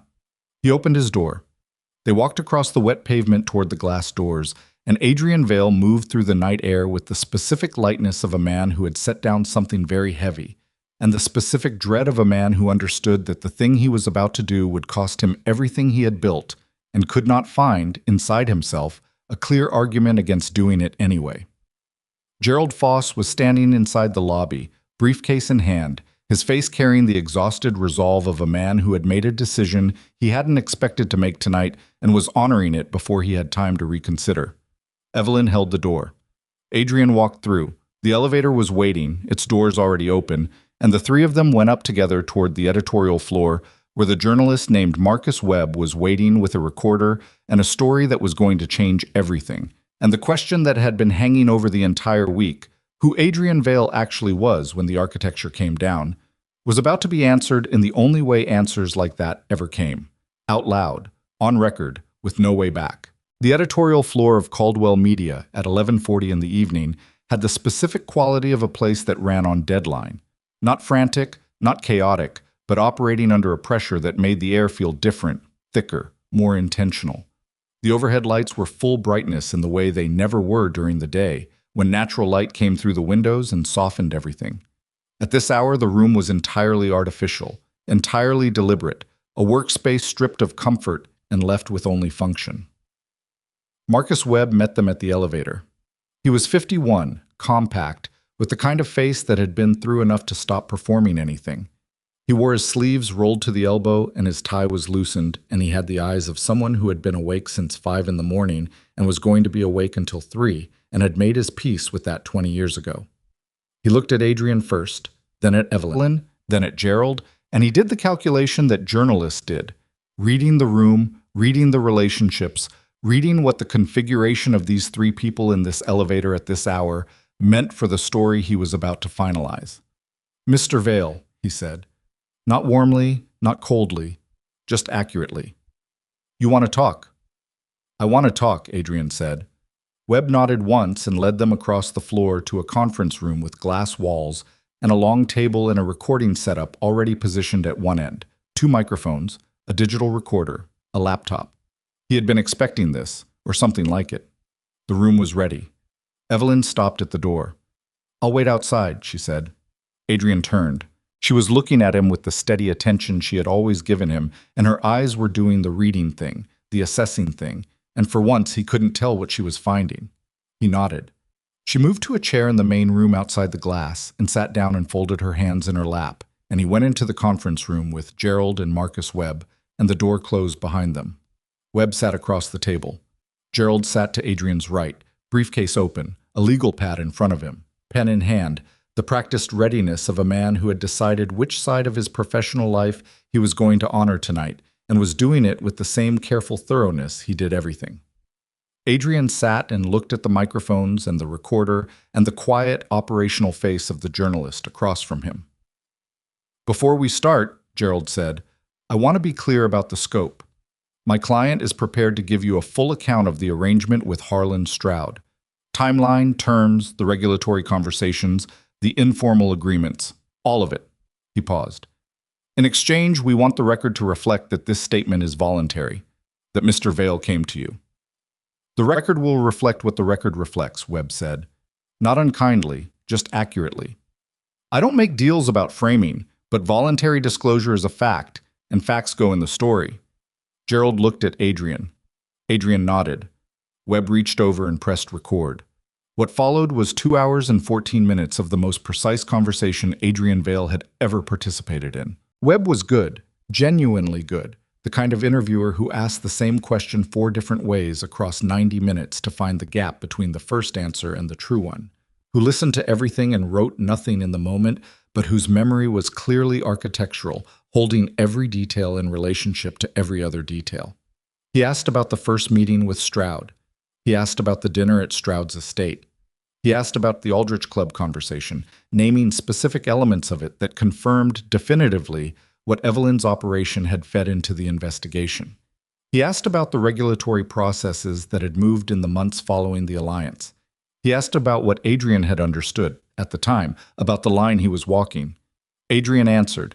He answered in the specific way of a man who had decided that the only thing available to him in this room was honesty, and had set every other strategy aside, and was operating from that single remaining tool. He did not minimize. He did not perform remorse in the theatrical way that made journalists skeptical and juries cynical. He described what had happened and what he had known and what he had chosen not to look at directly, and he did it in the flat, specific language of someone making a record rather than building a narrative. At one point, Webb asked, "When you entered this arrangement, did you understand it to be improper?" Adrian looked at the microphone. He thought about the memo Gerald had written and then destroyed. He thought about the specific language he had used with himself at the time, the careful construction of plausible interpretation that kept the arrangement on the right side of a line he knew he was very close to. "I understood I was as close to the line as I could get without being clearly over it," he said. "I told myself I hadn't crossed it. I think I was wrong about that." Webb wrote something, the first thing he had written. Gerald sat beside him throughout without speaking, except twice, once to clarify a timeline detail, and once to note that a specific document existed that he would provide the publication by morning. His face was composed throughout in a way that Adrian recognized as costing Gerald something. The effort of sitting in this room, on record, with the attorney who should have been preventing this conversation and was instead enabling it. At 12:53 in the morning, Webb stopped the recording. He looked at Adrian for a moment with the careful, non-committal expression of a man who processed human behavior professionally and had learned not to let processing become judgment. "Is there anything you want to add that we haven't covered?" Adrian thought about it. He thought about the Meridian Logistics wage theft issue, the 47 families in the waterfront district, the executive summaries he had been reading instead of the full reports for the past 5 years. He thought about all the rooms he had been in where things like that were discussed, and he had registered them as manageable legacy liabilities and moved on to the next item on the agenda. "The arrangement with Stroud," he said, "wasn't the only place I stopped reading far enough, but it was the one that damaged the most people directly." He looked at the stopped recorder. "You should know that. I don't know if it belongs in the story, but you should know it." Webb looked at him for a moment. Then he reached over and pressed record again. "Say that again," he said. "Exactly as you said it." Adrian said it again.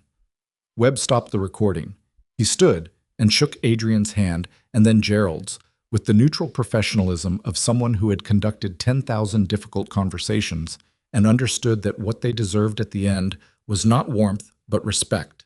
The specific respect of acknowledging that the people in the room had done a hard thing. They left the conference room. Evelyn was still in the chair outside.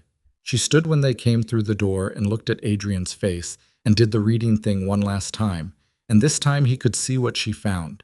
She found that it was done, that it had been done completely, that the man coming out of that conference room was not the same configuration as the man who had gone in.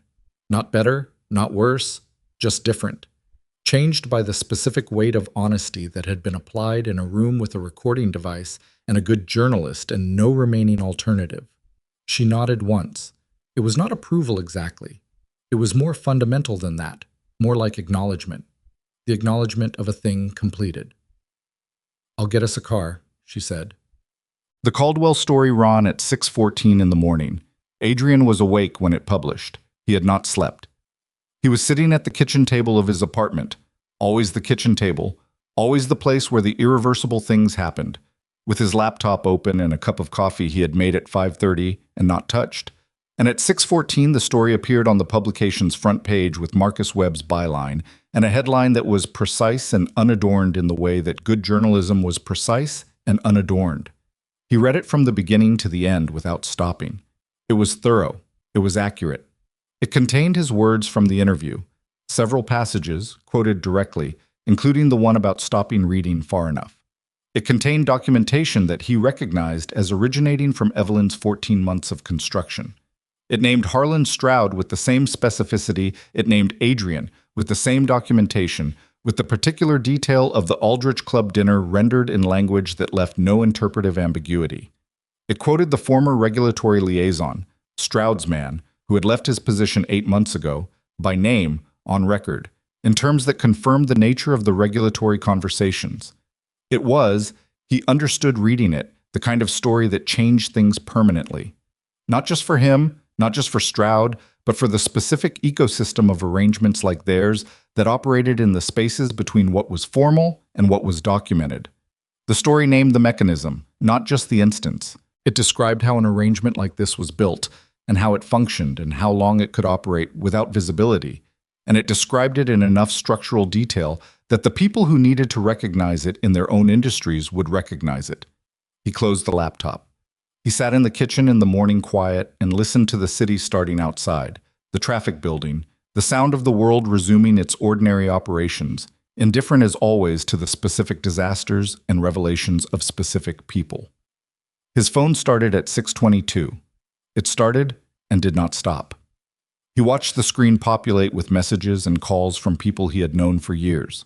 Colleagues, partners, investors, people from the arc of his professional life who were reading the story and processing it through the particular filter of their own relationship to him and what his exposure meant for them. He didn't answer any of them. He turned the screen face down on the table and drank the cold coffee and waited for the thing he knew was coming. It came at 7:03. Stroud's attorney, not Sheridan, a different voice, senior, the kind of attorney you engaged when you were moving from management to war, delivered a terse notification of intent to pursue civil action against Adrian Vale for breach of confidentiality and defamatory statement. The call lasted 90 seconds. Adrian said he would have his attorney respond. He ended the call and immediately called Gerald. Gerald had been awake. Gerald had read the story. Gerald had already spoken with his own independent counsel, he said, which told Adrian that Gerald understood his position had shifted and was managing accordingly. Not abandoning Adrian, but protecting himself, which was both professionally appropriate and the sign of a man who was living with what he'd done in that conference room and making sure it didn't additionally cost him his license. Stroud is going to litigate, Adrian said. He is, Gerald said. It's a defensive move. He's trying to create noise and delay while his political relationships work on the regulatory response. It won't go to trial. The documentation is too solid, and he knows what discovery would produce. A pause. But it will be expensive and it will be sustained. He has the resources to make it sustained. I know. Adrian looked out the kitchen window at the morning. Get me the best litigation team we can engage today. And Gerald, he stopped. Are you all right? A silence on Gerald's end that lasted long enough to carry its full weight. I'm managing, Gerald said. Sophie called me this morning. She'd read the story. Another pause. She's not angry with me. I'm not sure that makes it easier. Adrian didn't have the right words for that. He wasn't sure the right words existed. Take whatever time you need, he said. He ended the call. The regulatory response came in 2 stages.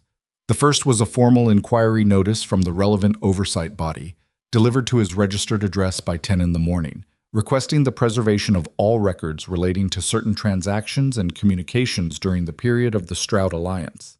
He had been expecting it. His litigation team, engaged by 9:30, 4 people, the best available on short notice, had also been expecting it and was already prepared to manage the document preservation process in a way that cooperated fully without volunteering beyond what was specifically requested.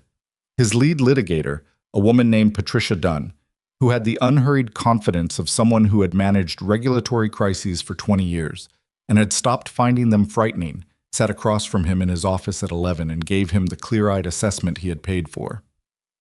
Full cooperation is your only viable posture, she said. You've already gone on record voluntarily. Anything that looks like resistance contradicts the record you've created and creates new problems.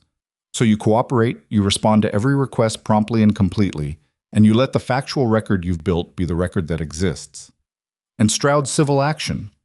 We'll defend it aggressively. His claim of breach is weak given the public interest nature of the disclosure and the inaccuracy of any confidentiality framing. What you disclosed was not proprietary information, it was an account of your own conduct. She looked at him steadily. He's going to make it expensive. He's going to make the next 18 months genuinely difficult. I want you to be clear-eyed about that. I'm clear-eyed, he said. Good. She stood, gathered her materials with the brisk economy of someone who billed in 6-minute increments and respected her own time. One more thing. The story has generated secondary coverage. 2 additional publications have contacted Caldwell about the documentation. There may be a congressional inquiry component developing. I've heard early signals. If that happens, the landscape changes again, and we'll need to discuss testimony. She looked at him at the door. Are you prepared for that possibility? He thought about the conference room at Caldwell, the microphones, the 2 hours and 14 minutes of record. He thought about the specific sensation of speaking the truth into a recorder in a room with no remaining alternative, the strange and terrible lightness of it. Yes, he said.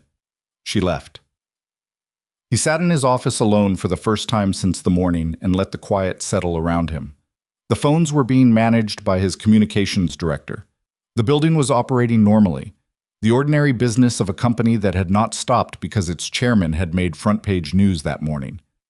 Somewhere in the floors below him, people were doing the work of the company's ongoing operations, and some of them had read the story and some of them hadn't, and all of them were waiting to understand what it meant for them.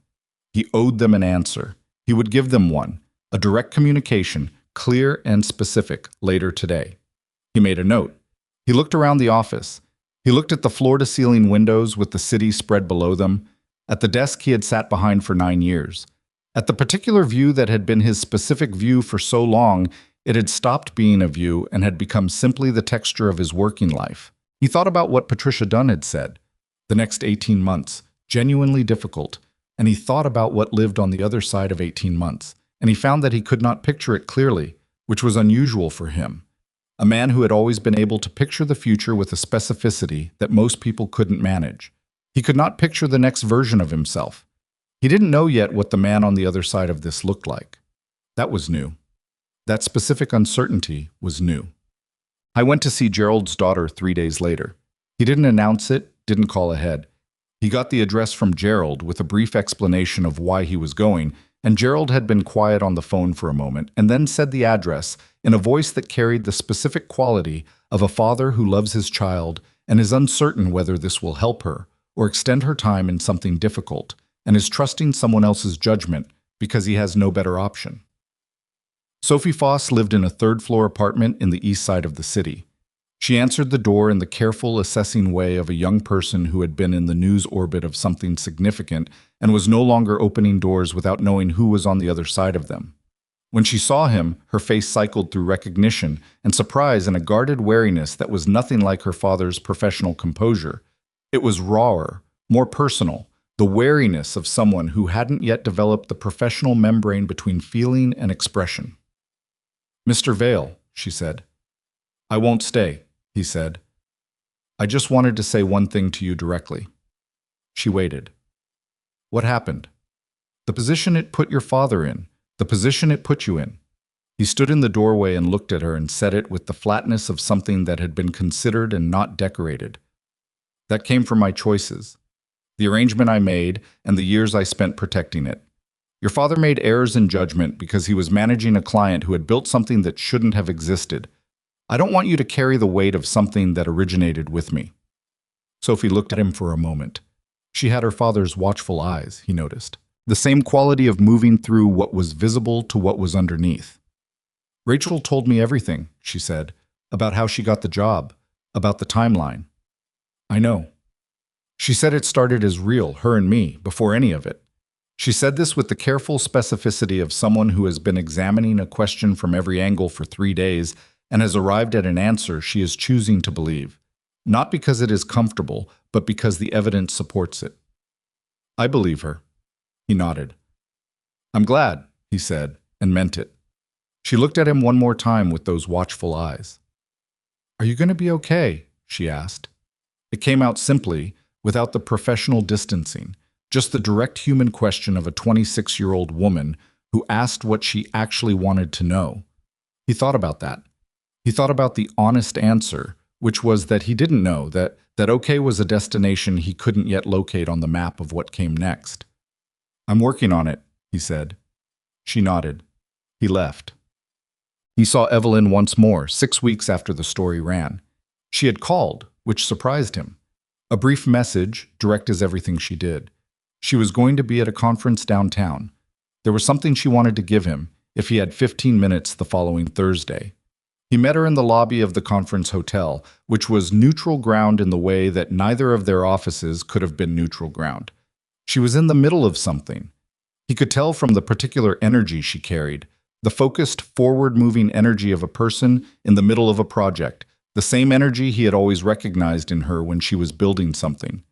She looked as she had in her office on the night they'd driven to Caldwell, present, rested, operating from a position of clarity about what she was doing and why. She handed him a folder. A physical folder, paper, which was deliberate. She could have sent a file, could have emailed anything paper contained, and she had chosen paper. He opened it. It was a summary document, several pages, describing the findings of a research operation as they applied to 3 additional arrangements in industries adjacent to Stroud's network.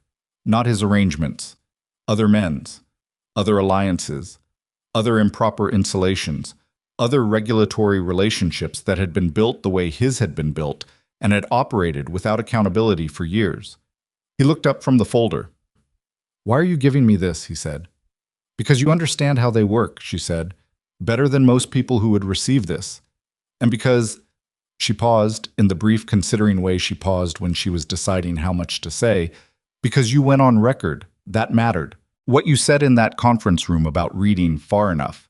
That specific phrasing ended up in 3 secondary stories and 2 op-eds, and it was the thing that made other people recognize what they'd been doing in their own operations." She held his eyes. "That wasn't nothing." He looked at the folder. He thought about what she was offering. Not a partnership, not a reconciliation of any kind, not an invitation back into her life, which was clear from everything about how she was standing and how she was speaking. She was offering him information. She was offering him the specific kind of usefulness that came from someone who understood mechanisms and could recognize them and was no longer looking away when he recognized them. "This will create more exposure for me," he said, "if I do anything with this." "Yes," she said. "More regulatory attention. Stroud's litigation is ongoing. If I'm seen as actively working against the network—" "Yes," she said again, simply. Just the acknowledgement. He looked at her. He thought about the next version of himself, the one he couldn't picture, the one he'd been trying to locate since he'd sat in his office the morning the story ran and found the future opaque. He thought about what kind of man existed on the other side of the last 2 months, what that man did with what he knew, what he chose to be useful for. He took the folder. She nodded once. She looked at her watch. She had somewhere to be, something to get back to, the forward-moving energy already reasserting itself. She moved toward the conference room doors. "Evelyn," he said. She turned. He stood in the lobby of a hotel with a folder in his hand that was going to cost him considerably more than he could currently estimate, and he looked at the woman who had built the case that had exposed him, who had driven him to the building where he'd told the truth on record, who had given him information he didn't have to take and that she didn't have to offer, and he thought about all the things he could say, all the formulations that existed for moments like this one, the gratitude, the apology, the acknowledgement of what she was and what he had failed to understand it was, and he understood that he had already said the most important things in the car outside Caldwell at 11:40 at night, and that what was left to say was simpler than any of those formulations. "You're good at this," he said. "What you do. You're very good at it." She looked at him for a moment. Something moved across her face, brief, real, the small specific thing that appeared sometimes when a person was seen accurately and didn't know immediately what to do with being seen. Not warmth exactly, not the old warmth, but something that shared a neighborhood with it, something that had survived the distance and the damage, and the 14 months of deliberate construction and still existed, quiet and specific, in the space where 2 people who had known each other for 11 years stood 3 feet apart. "I know," she said. And she went through the conference room doors and was gone. Wholesome. The regulatory proceeding took 14 months. It was exactly what Patricia Dunn had said it would be. Sustained, expensive, genuinely difficult in the way that processes designed to establish truth were genuinely difficult because truth had more edges than narrative, and some of those edges cut the person who had volunteered them. Adrian cooperated fully.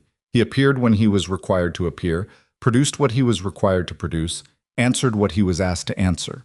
There was a congressional inquiry component, as Patricia had predicted, and he testified twice, and both times he said what he had said to Marcus Webb in the Caldwell conference room, in the specific language of a man who had decided that the record he left was more important than the protection he lost by leaving it.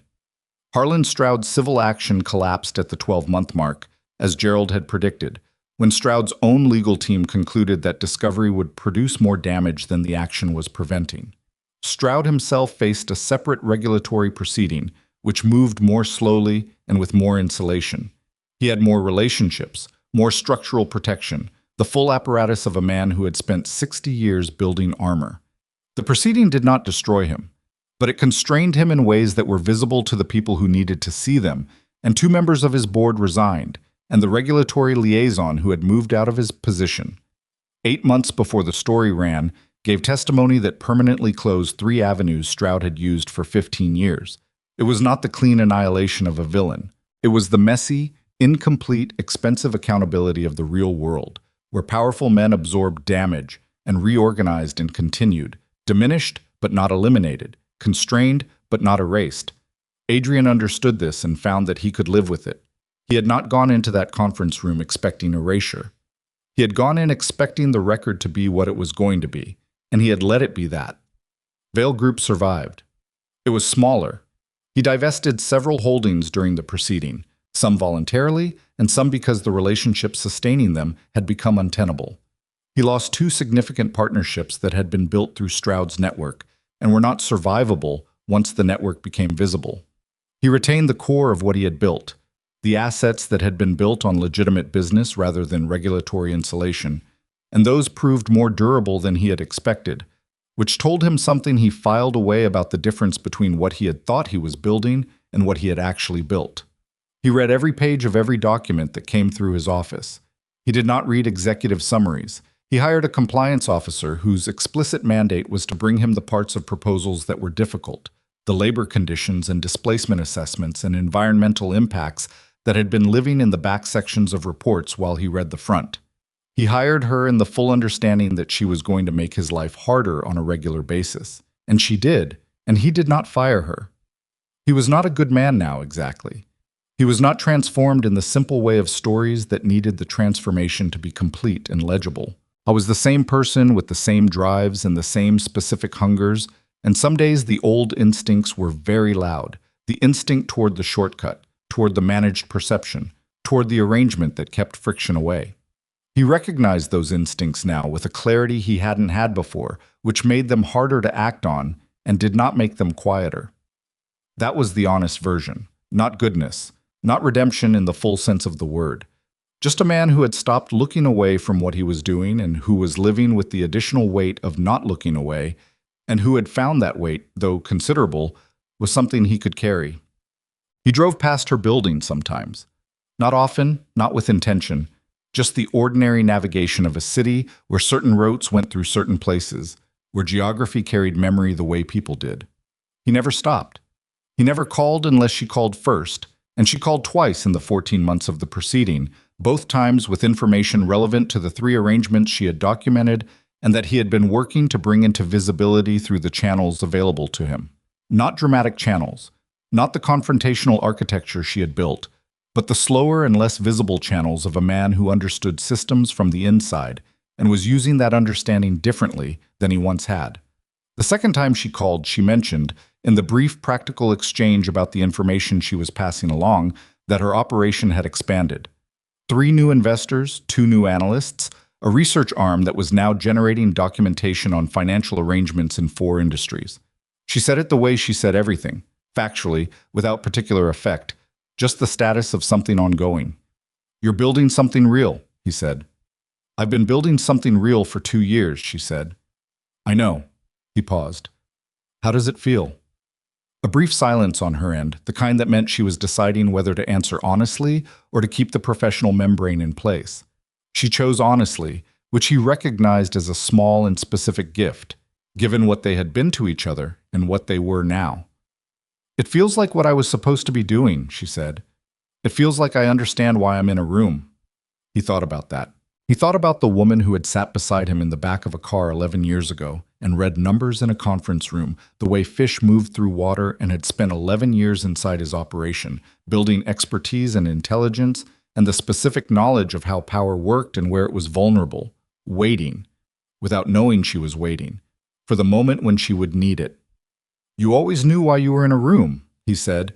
"You just weren't in yours." She was quiet for a moment.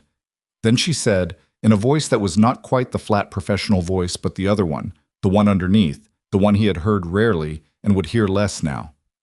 "No, I wasn't." They ended the call. He set his phone down on his desk and sat in the quiet of his office and looked out at the city, and it was raining again. The same indifferent hard rain that had been falling on the morning he'd signed the papers. And the city was the same city, and he was in the same chair behind the same desk in the same building. But the man in the chair was not quite the same man. He did not know yet, fully, what the new version was. He was still finding out, the way you find out who you are.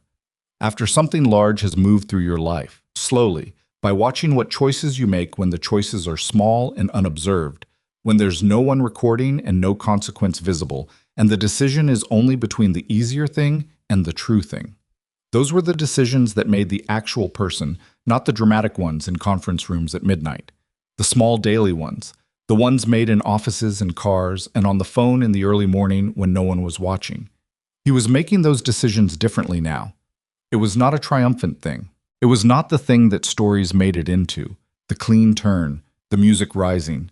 It was quiet and daily and often unpleasant, and sometimes he got it wrong and had to come back and do it differently. And there was no audience for any of it, and no applause and no external confirmation that the direction was right. But he was in the room. He was reading to the last page.